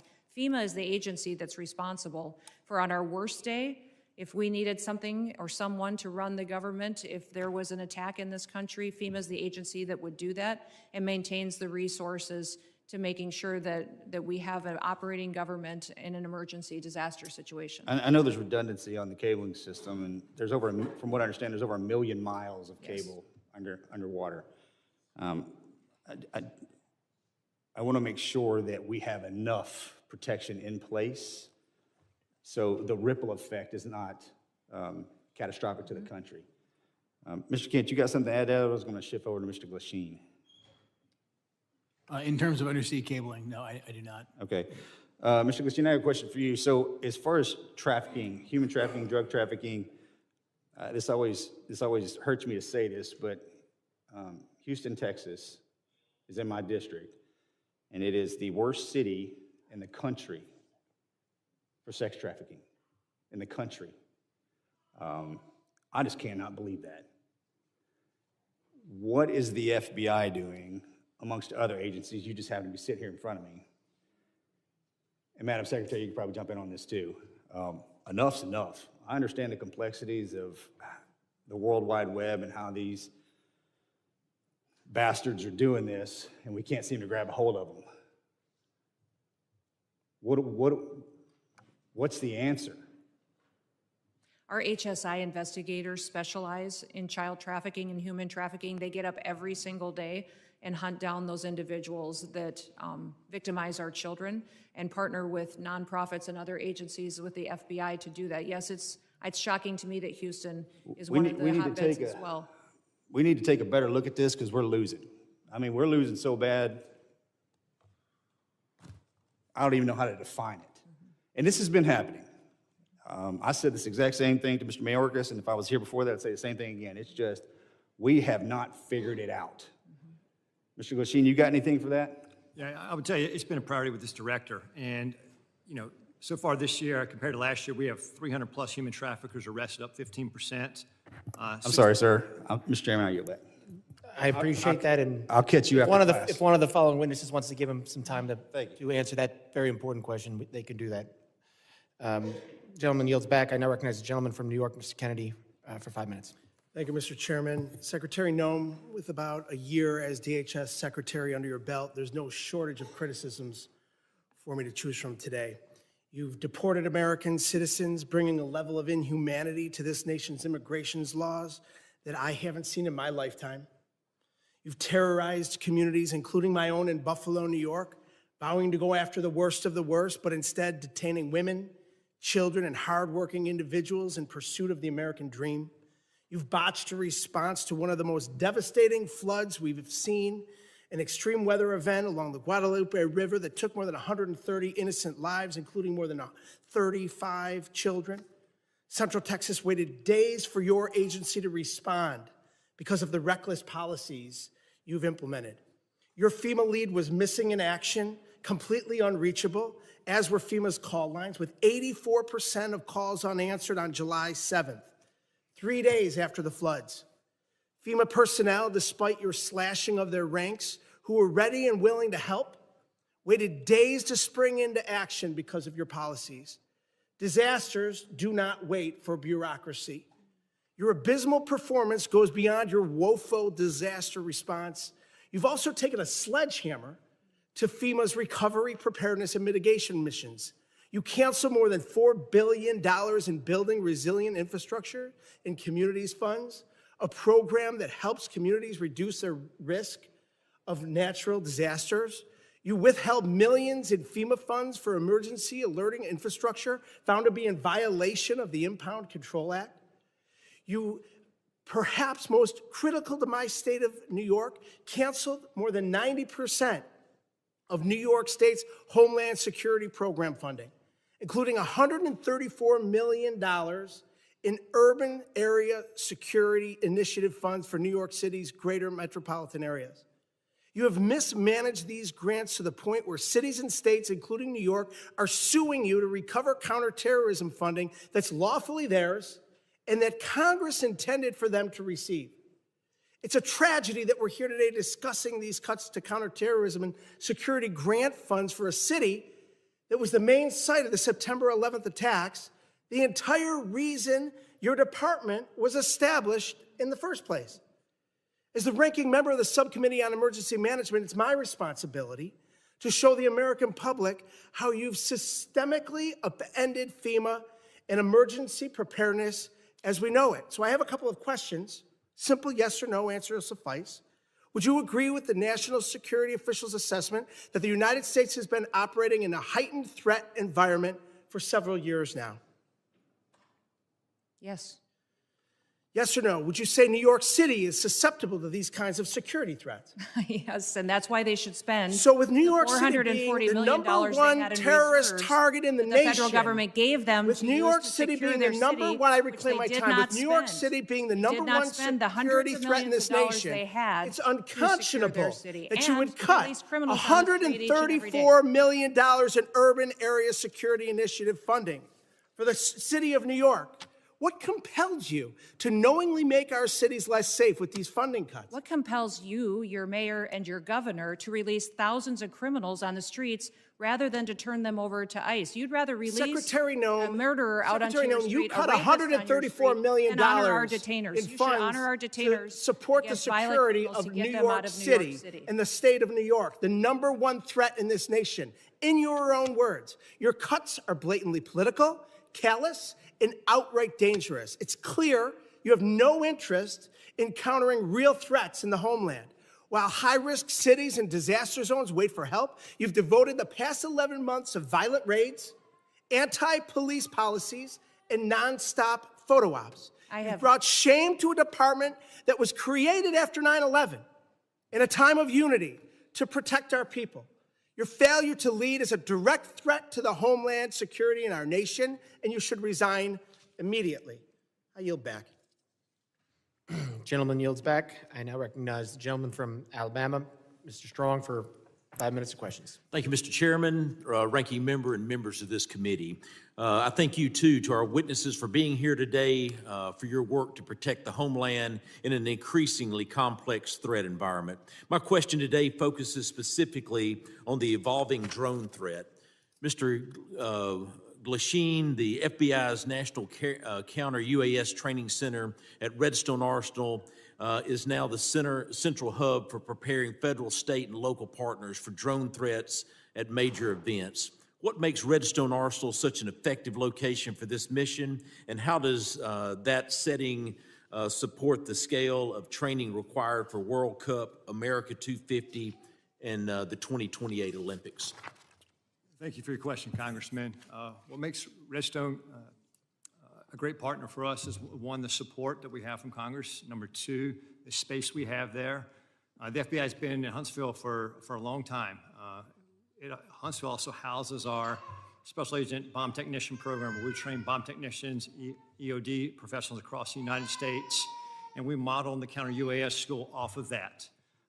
So that proof of concept has been in place, and we're mirroring that process to train the counter UAS operators. Thank you. I was there for the inaugural graduation. I'm telling you, it was most impressive. I can assure you there's no other location in the country that offers the same mix of controlled airspace, testing ranges, partnered agencies, and mission infrastructure that the FBI has at Redstone Arsenal. Counter UAS has the ability in Huntsville to jam, block, drop, intercept, and do forensics. As demand for this specialized training grows, what investment should Congress prioritize to ensure long-term stability for this mission at Redstone? I'd say yesterday, or the legislation in front of, I think, the Senate right now for the NDA, for the authorities, that'd be the first step to give us the ability to lawfully use the counter U.S. authorities. I think additionally, is just like the computer technology, it evolves with the months. And so the counter UAS technology is going to change, so have the appropriate funding and support to stay up with that technology so we can mitigate the threats that our nation faces. Thank you. Those graduates were from all over the country, and it was most impressive. Secretary Noem, this committee has failed to thank you for your faithful service to America. The southern border is closed. Human smugglers, drug traffickers, and illegal aliens that invaded this country from more than 160 different countries are being returned to the country of their origin. Fentanyl poisonings are down more than 35%. Secretary Noem, thank you for your efforts to keep these drugs out of our country in an effort to save a generation of Americans. It's not a Republican issue. It's not a Democratic issue. It's an American issue. And I thank you. Secretary Noem, many of the most advanced counter unmanned aerial systems technologies are being tested and evaluated in North Alabama. How is DHS ensuring that those capabilities transition quickly into field use, particularly ahead of these major events, and what more can Congress do to accelerate the pipeline? No, we appreciate the authorities that are necessary for us to operate, and standing up a drone program and counter drone program is one of the top 3 priorities of the department this next year to meet the threats that we face every day. Every day, our Secret Service, our Coast Guard, our Border Patrol are seeing drones used against them.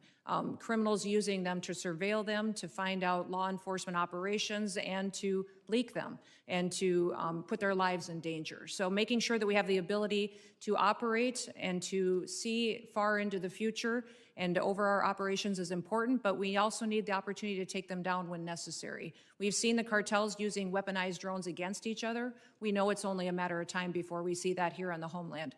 My job is to make sure that we're prepared and that we're equipped, and to advocate to you for the authorities that we need to make that happen. Thank you. With the new counter-UAS authorities expected to be enacted as part of the National Defense Authorization Act, the next challenge is execution.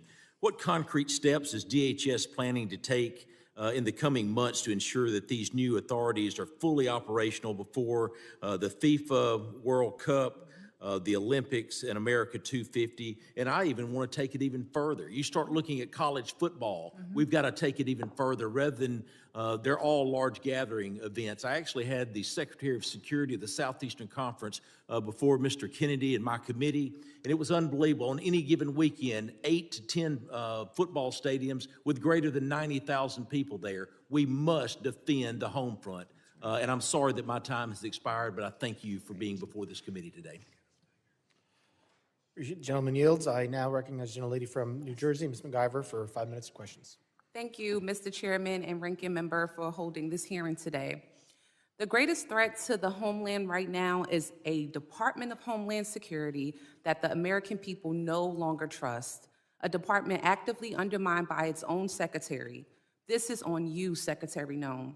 Today's hearing is supposed to be about worldwide threats, but Madam Secretary, under your watch, the threat is coming from inside the building.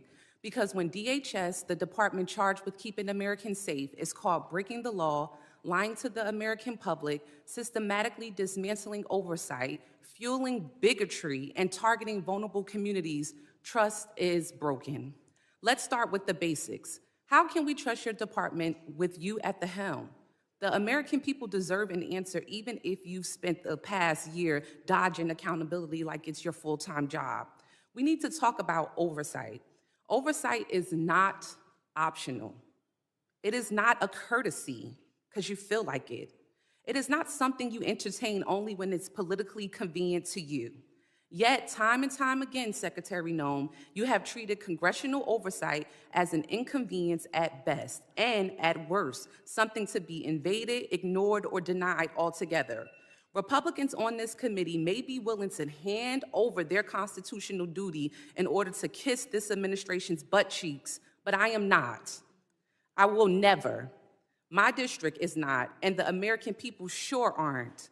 While Republicans turned this hearing into a praise fest for your failed tenure, communities across America, including mine in New Jersey, are made less safe because DHS under your leadership has become unproductive and malicious. All of the thank you that we keep hearing from across the aisle, there's no thank you from me. And we see the truth that you're trying to hide. The truth is you are deeply unqualified for the post you hold. This is on full display in the way you treat the people in this body, myself included, who have been elected to serve our communities and keep them safe. Representative Grajava, Senator Padilla, myself and others whose character, integrity, and bodies were attacked by your department without evidence and without apology. Far beyond being disrespectful, you have shown a complete disregard for the oversight authority granted to us by law. You have repeatedly shown that you will target whoever you want, whenever you want, without accountability. Members of Congress, members of our communities, and even American citizens, as many of my colleagues have continued to point out today. Secretary Noem, that's not leadership. That's not democracy. And that is not how this works. Again, this is not just about you. Don't want you to think this is just a pick on you day. This is about the Trump administration that has turned DHS into a political weapon. So I'll ask you this. Is Trump embarrassed by your tenure, or is this exactly the kind of god-awful leadership he wants at DHS? Yes or no? Ma'am, we've already conducted more oversight visits. No, it's a yes or no. Yes or no. Okay, Secretary Noem, this is my time to talk, not your time to talk. I reclaim my time. I reclaim my time. I reclaim my time. Chair, I reclaim my time. Secretary Noem, DHS is breaking the law, hiding information from Congress and shutting out oversight. So let me ask you, how can the American people trust your department with you at the helm with this kind of behavior? The American people absolutely trust this department to keep them safe. And we are showing that every day by the support we get across the country, the amount of people that we're recruiting to all of our different agencies. Thank you, Secretary Noem. Do you agree that using DHS resources to target members of Congress is an abuse of power? Excuse me, would you say that You again? would have heard me if you stopped talking and listened to my questions. Do you agree that using DHS resources to target members of Congress is an abuse of power? We are not doing that. We are out there enforcing the law, doing our work, and we are allowing oversight. Of course, we're not going to get any answers. With that, Mr. Chairman, I yield back. Gentlelady yields back. I now recognize the gentleman from Oklahoma, Mr. McKean, for 5 minutes of questions. It's no wonder that chaos has become the commonplace when rudeness is so on display. Look, it's both sides. We've created a lack of civility in this country, but we're perpetuating in this society what your administration is trying to correct, and that is returning back to the rule of law. What separates us from falling into chaos as a nation where poverty envelops us is when we return to order and a display of respect towards law enforcement, a display of respect to officials. Look, this custom, and you've been a member of Congress, of where we talk over people and we don't give secretaries a chance to respond, the height of self-importance that too many people try to employ in this building, not remembering we're all here as public servants to serve the people. We lift our hearts up far beyond our fellow countrymen. I'll tell you who says thank you. It's those whose families that were the victim of assaults and rapes and murders under the auto pen period the last 4 years. They say thank you. Those who see the madness of lawlessness, a lack of respect to law enforcement, the heightened element of law enforcement sitting in their vehicles and being targeted, say thank you. Those families of law enforcement whose addresses are being put out in public so they can intimidate not only the law enforcement officials, but their families to try to put them into a place of fear, say thank you for common sense returning back into this country. If we do not have a respect of authority, a respect of law enforcement, thank you for allowing arrests to happen when someone spits at law enforcement. Thank you. FEMA, you were assaulted a minute ago verbally over what you're doing with FEMA. I will tell you, as somebody that comes from a state that has more tornadoes, Oklahoma, than probably any other state, thank you for looking at how we can save money through efficiencies. Our state would love the opportunity of what this administration is talking about, of returning power and decision-making back to states. As I've said to you before, of a person who sat on a bulldozer watching the madness of trying to comply with EPA regs that are built their way into FEMA and people's homes destroyed, and as a state lawmaker pushing timber around on a dozer trying to comply and get taking the time off from time of exercise as a lawmaker trying to help people, and I saw the craziness of federal regulations. Thank you for looking and not taking your foot off the gas of trying to put more money back into national security from the waste that has happened through endless regs. All right, now I'm going to get to a question, Secretary. Could I say something about FEMA? Absolutely, you can. Thank you. The only grants that weren't funded, the individual ones that you were talking about, mitigation ahead, were ones that were weaponized to fund the Green New Deal and for climate change, and those were redirected to true mitigation efforts. FEMA today is deploying resources 2 times faster on average than in history, which means the dollars are going out twice as fast than they ever have before. And the president, as soon as these disasters are happening, is deploying those resources to Republican and Democrat states. New Mexico, Texas, Alaska, they're all getting dollars immediately, and we're responding immediately to our people. I have to actually leave this hearing early because the FEMA Review Council is giving their report today on suggestions for changes to FEMA. and Thank I you for have not to- taking your foot off the gas I have on to that. co-chair it, but I will be leaving soon to have to go do that. But those suggestions are Republicans and Democrats coming forward with how FEMA should go forward in the future based on the president's vision for making sure that states get the chance to manage it and that local emergency managers get the chance to go and help their communities in a much more efficient way. Take those monies and let's move them to true national security through waste and inefficiencies. Where we've deployed money for snow movement. We have deployed money previously to move snow that melts. Okay, I want to just throw this open to you and Director Kent, whoever wants to take this. We have to find a balance between making sure the First Amendment is preserved at all costs, but also protecting law enforcement. The social media heightened of a hearing that the chairman held last week, great hearing. How do we preserve, what ideas can we continue with to where the online enticement threats causing people to want to embolden themselves to then go act upon those threats that we see in social media. They say the magic words. They know it's not going to get them because they don't do a direct threat, but it's an indirect threat. It's always trying to accomplish the same purpose. How do we preserve the First Amendment? This is a lawmaking exercise, and why we hold these hearings, not for show. How do we come up with a way to preserve the First Amendment and stop the insanity of these indirect threats that are going after your law enforcement officials? I apologize. The gentleman's time has expired. I know the secretary has to leave, and I would now recognize a gentlelady from Texas, Ms. Johnson, for 5 minutes of questions. I'm just going to take the position that she was scared of my questions. Mr. Chairman, if we could stop the clock and Oh, yes, wait no, till after all absolutely. this. Clerk will suspend. If we could reset the time, Yes. that would be helpful. We'll reset the clock.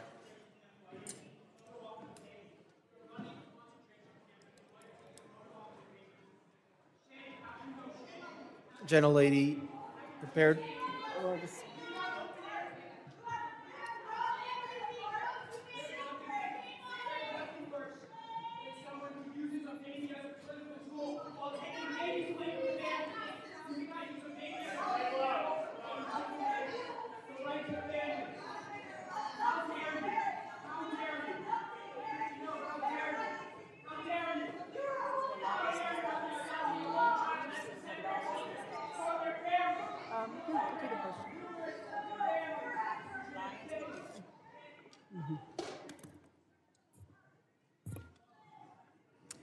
Okay. Thank you. Gentlelady's recognized. Yeah, thank you, Mr. Chairman. I just want to respond to a lot of what Secretary Noem has just testified to. And gentlemen, I have some comments that I hope you'll take back to the Secretary and to the Department. If there's anything that is clear about what is going on in this country, is that the rhetoric and fear that is happening is at an all-time escalated high, and we're all describing different aspects of it. Fear of law enforcement, fear of citizens, fear of people who are legally in this country, because it's the rhetoric that is happening from the very top that is being decimated down level, and that is really, really dangerous. And one of the things that the Secretary said was she is restoring the rule of law. That is absolutely not true, because the rule of law is founded on two fundamental principles: that if you are going to be subject to a criminal arrest in this country, that there is probable cause to do so. You can't just snatch somebody walking into a coffee shop because of the color of their skin. There's no probable cause for that. And also that you will get due process. And that is not happening. And so what you're seeing is an overwhelming frustration of the American people in this country, that the lack of respect and regard for the rule of law by this administration, and in particular by this secretary, is at a level that we have never seen and violates all of the constitutional norms and all of the principles of legal fairness in this country. And you're seeing that manifest itself in threats to law enforcement and bubbling over because people are frustrated. And they are channeling that frustration because the administration is not listening and is only doubling down on the rhetoric. You know, this notion that I think my colleagues highlighted that we're only going to pursue serious threats. It's just not true. I visited an ICE facility outside of Dallas, and over 70% of them were classified as the lowest threat level, as never having a criminal record at all. But yet they were there because of the color of their skin. There was not a probable cause. They're not a threat to this country. They have no criminal history at all. I fully support, as does everyone on this committee, Homeland Security focusing on threats to our national security. We want cybersecurity. We want terroristic threats from abroad to be stopped. Absolutely. None of us want a recreation of 9/11, but we also do not want, under any level, the trampling of our constitutional rights and the legal system of due process.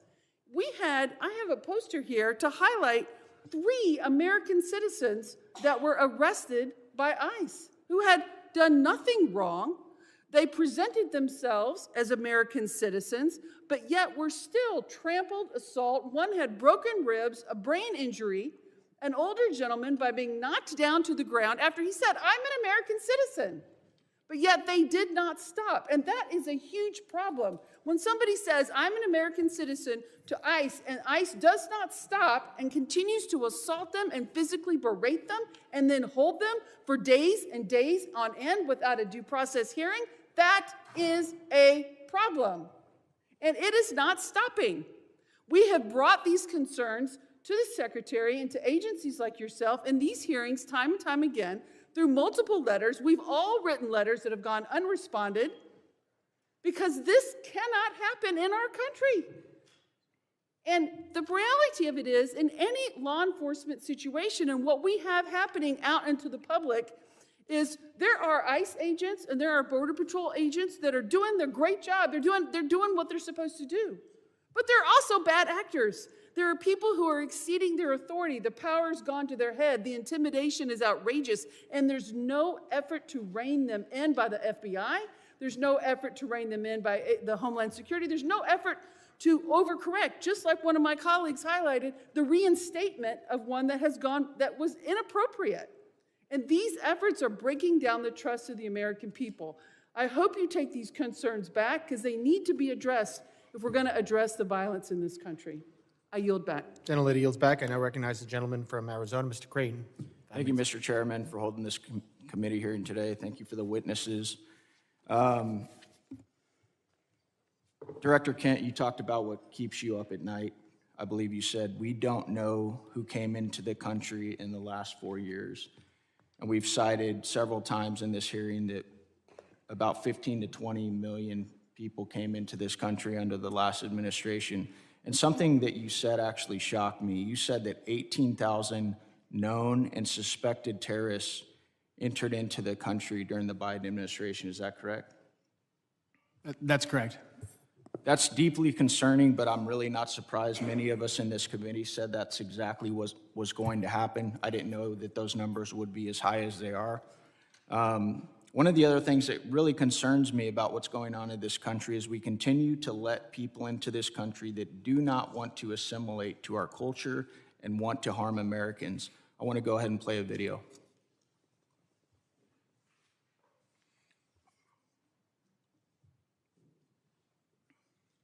Law should be above the U.S. Constitution. Yes. Yes. Should Sharia law be over the U.S. Constitution? Yes.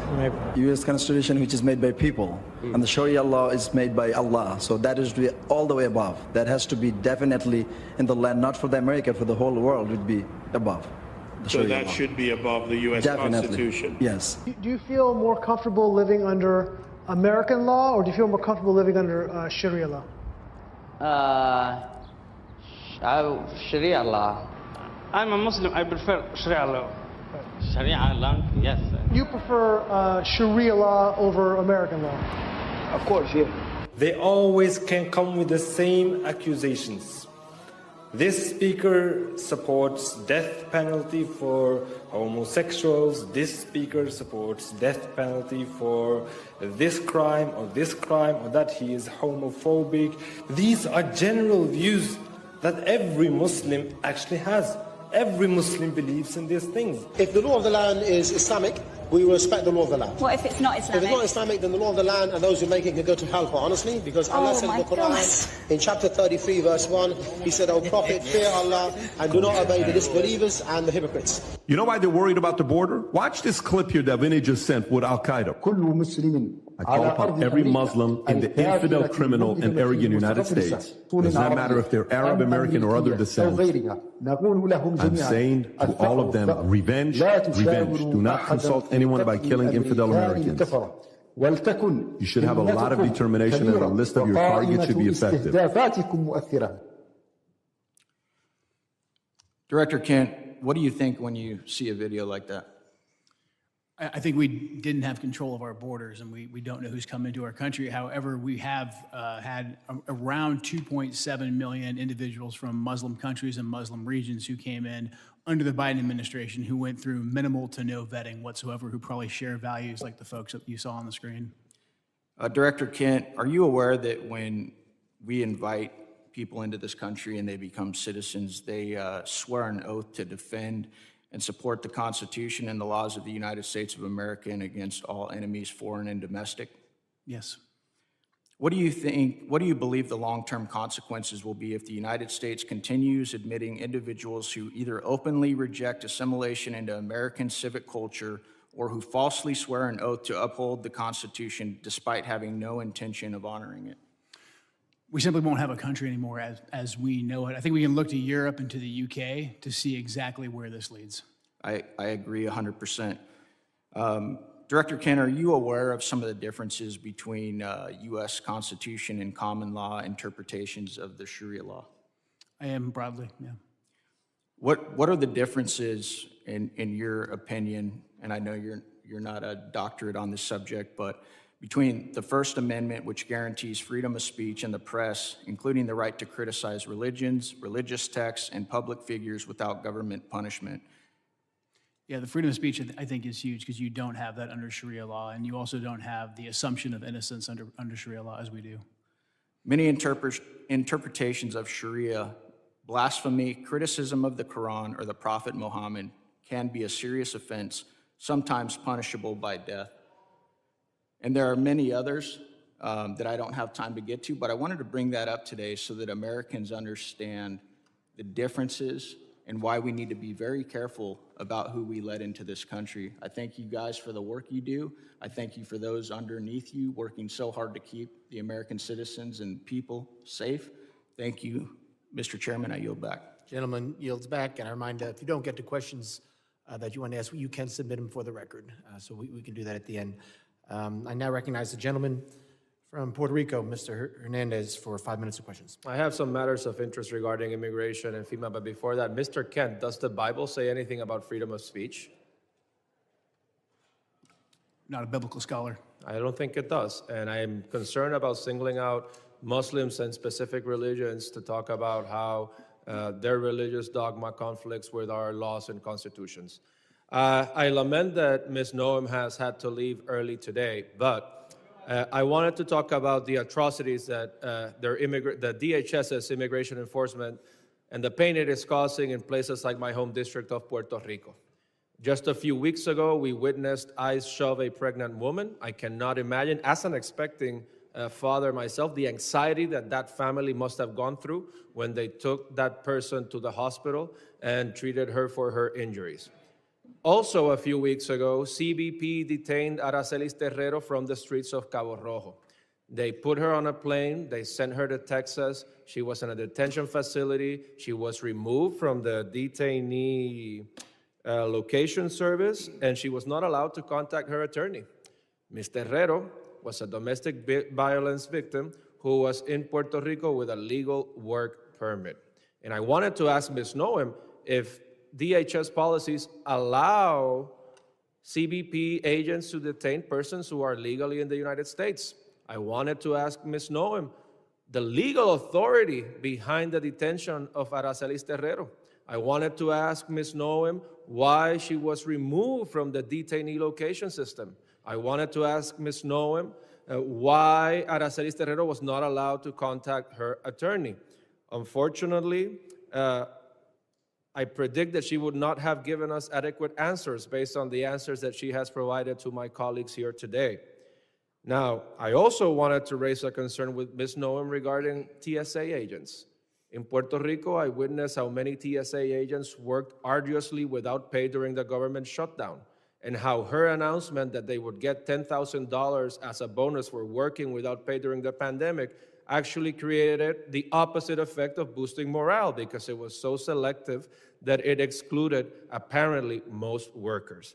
And finally, I wanted to raise the concerns of red and blue mayors from Puerto Rico. I emphasize red and blue mayors, Republican and Democratic mayors, regarding her recent secret policy regarding transactions or grants for FEMA money that exceed $100,000. So to their surprise, they found out that grants and funding assignments exceeding $100,000 would now need to be approved by Secretary Noem. But there was no transparency regarding that rule. And we have no information regarding the application and the enforcement of that rule. And I sent her a letter with 15 other members asking those questions, and I got a letter in response that has no answers to these questions. And I wanted to urge her to reconsider this policy that is delaying aid and reconstruction funds for the people of Puerto Rico, which are still suffering 9 years after Hurricane Maria, and that this is affecting Republicans and Democrats, that reconstruction should not have a party ID, and that instead of fighting the bureaucracy, this has made the bureaucracy worse. But unfortunately, Secretary Noem left early, and we are left expecting these answers. Thank you, and with that, I yield back. The gentleman yields back. I now recognize the gentleman from Tennessee, Mr. Ogles, for 5 minutes of questions. Thank you, Mr. Chairman, and thank you to the witnesses. Let's be clear. The United States of America is safer today because of President Trump. The United States of America is the dominant predator across all landscapes because of President Trump. We have restored our status as the global leader because of President Trump. Hard stop. Now, when we look at the topic of the hearings, the objectives, there were 6 bullet points. I'm going to hit the highlights, examine the full scope of evolving threats facing the United States of America, particularly on readiness at the federal, local, and state level. Highlight the significant, number 2, the significant national security gains achieved by President Donald Trump. 3, review the Trump administration's efforts to reverse the damage caused by the Biden border crisis. 4, analyze the scale and scope of cyber threats, which is my area as the chairman of the cyber subcommittee. 5, discuss the evolving terrorism landscape, including FTOs, HVEs, and DVEs. And 6, evaluate emerging unconventional threats. Unfortunately, my colleagues must not have read the memo, because that's not what they've talked about. They want to talk about ICE and immigration. So let's talk about that. You know, in 1965, we passed the Hart-Celler Act. Since that time, we've seen chain migration on a scale that, quite frankly, I'm not sure even the progressive liberal authors of that bill could have possibly imagined. In that amount of time, we've seen 60 million migrants come into this country, most of which, 90%, from third world countries. There are roughly 300,000 Afghans in America, 200,000 of which came under Biden. Approximately 45% of Afghans are on U.S. food stamps. Afghans under the Biden administration have an unemployment rate double that of Americans. 68% of Afghans are on Medicaid. Let's go overseas. And so if that sounds like political rhetoric, let's look at the facts. Paris, 48% of crimes committed by foreigners, most of which were Muslim. Overall crime has surged since the Islamic migrant influx. That is from the French Interior Ministry.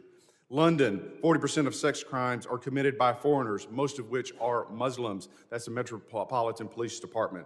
Rome, 83% of 2024 street robberies by non-EU citizens, almost all of which were Muslim. Sexual assaults, 69% Muslim, Italian police reports. Minneapolis, here in the homeland.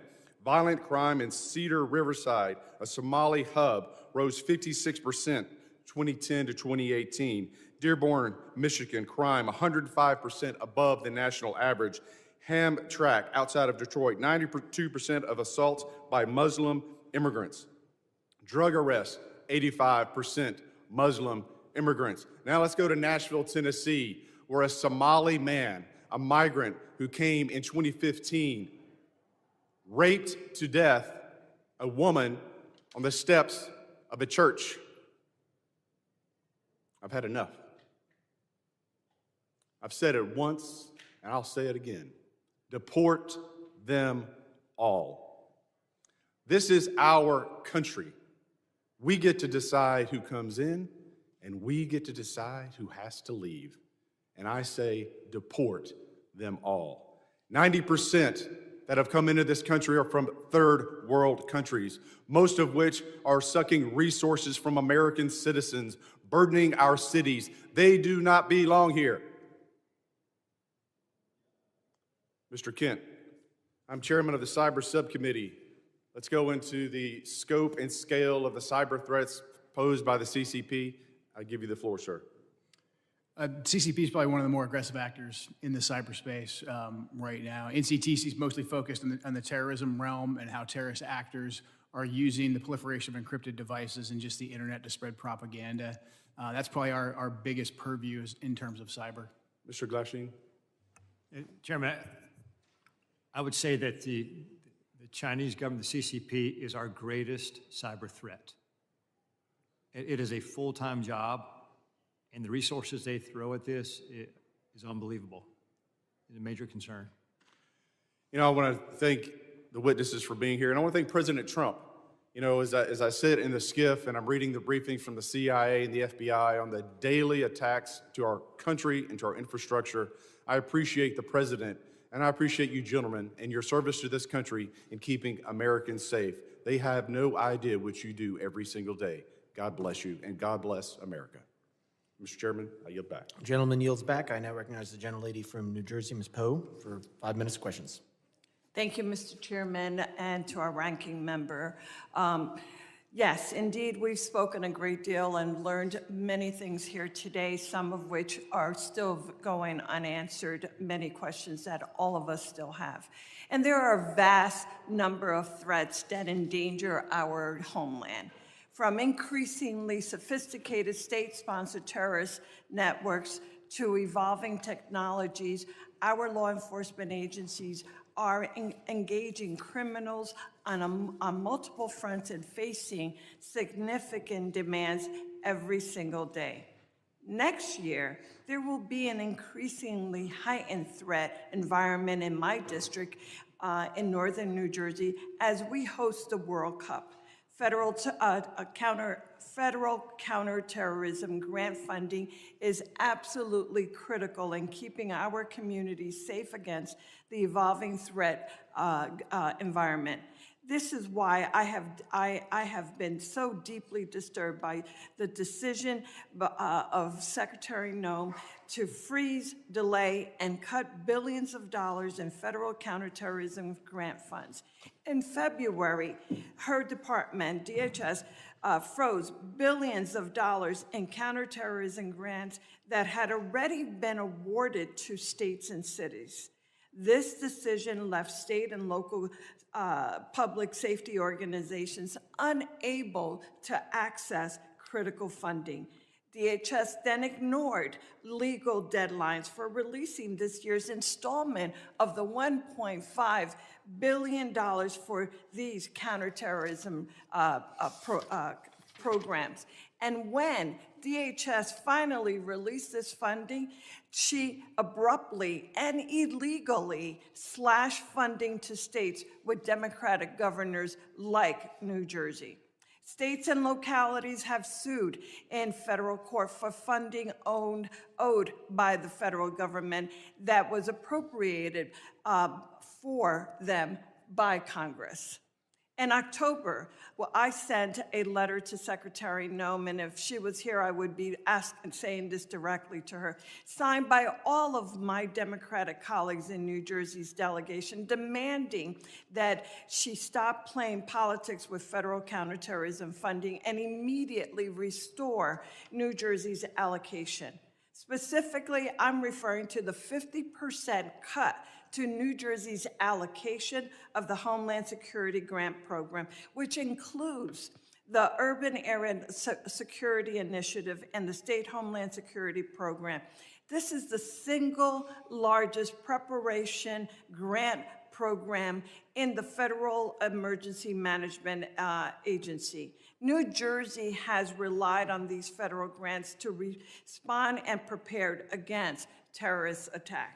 When she published the notice of funding opportunities for the Homeland Security Grant Program, she stated that her intent to allocate this funding was going to be based on statutory risk assessment and an analysis of relative risk to terrorism faced by the 100 most populous areas in the country.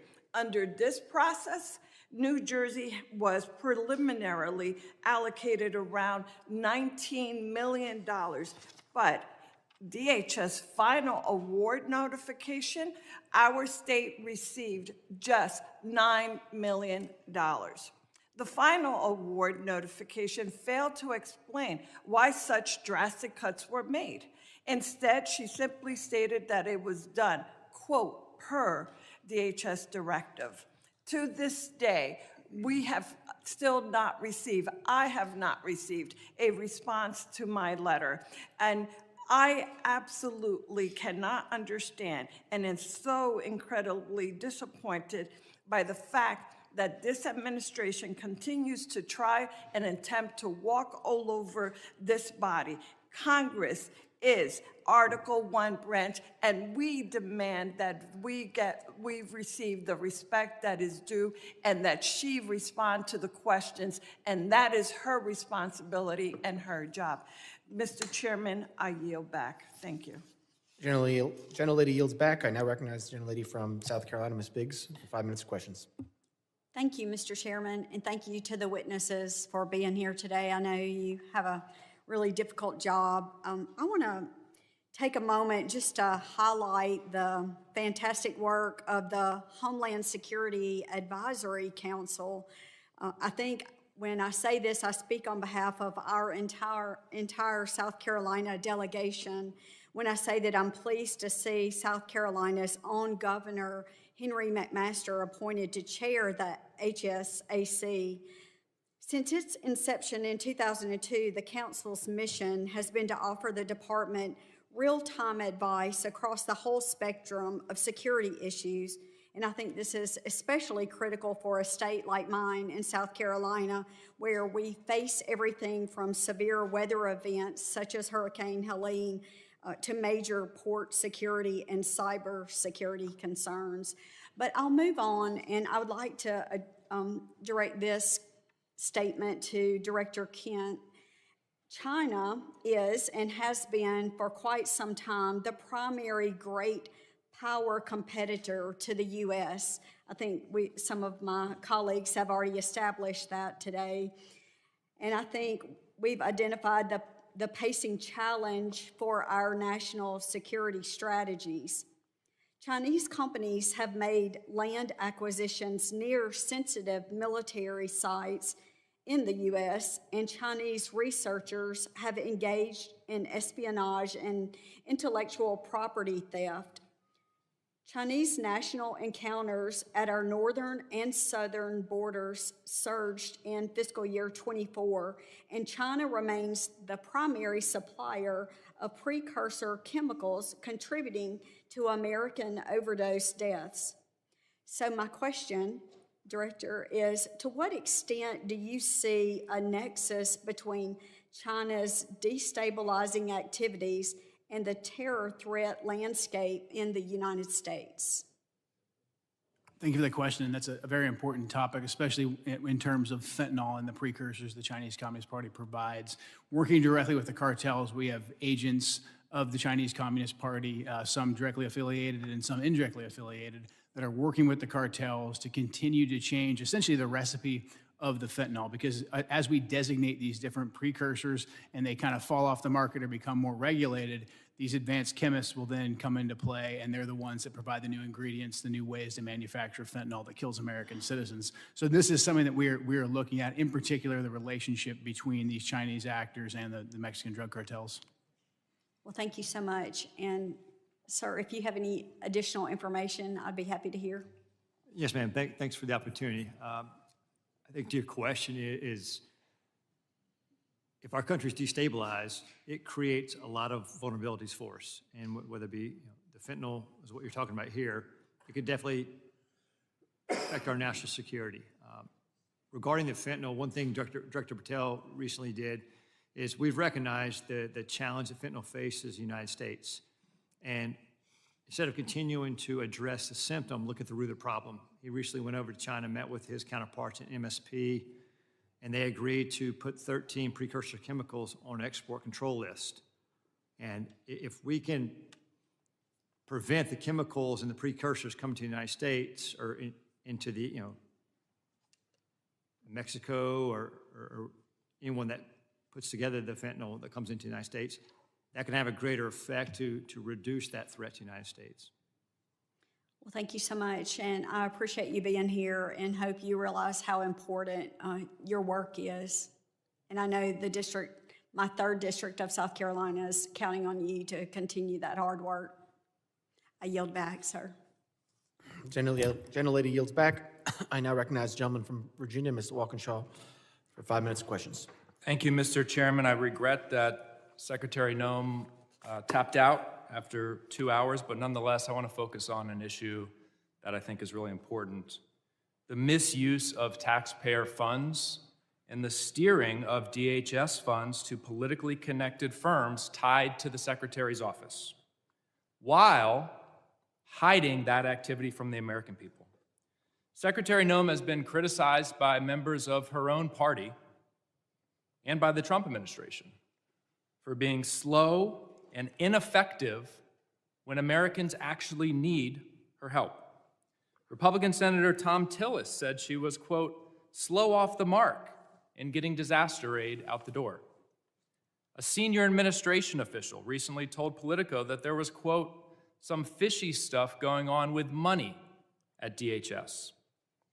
And the veto authority she handed to Corey Lewandowski over contracts and grants has delayed life-saving resources after disasters. So when it comes to helping disaster victims, she's been slow and ineffective. But when it came to spending money on her own image and then funneling that money to her friends and her political allies, she moved with remarkable speed. According to reporting by ProPublica, DHS obligated $220 million for an advertising campaign featuring her in staged, phony border imagery and featuring pictures of President Trump's private properties. That money, that taxpayer money, was routed through a newly created and secretive Delaware shell company. It was then secretly funneled from that shell company to a firm with direct political and personal ties to her office and her political operation. That firm is called the Strategy Group. This situation has all of the elements of political corruption. First, she invoked emergency authority to bypass competitive bidding. Second, she concealed the true destination of the money by routing it through a shell company, a red flag in any corruption investigation.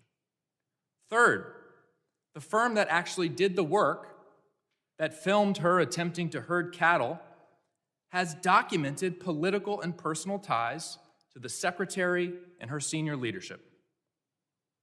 Fourth, her directive requiring personal approval of all contracts over $100,000 concentrated power in the hands of the very people tied to the firm that secretly received the work, her and Mr. Lewandowski.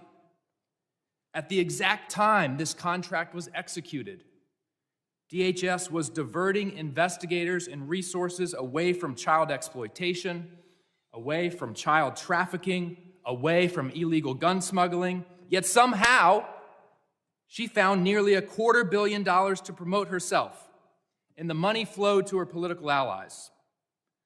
A federal contracting law expert, quoted in ProPublica, summarized it plainly. It's corrupt is the word.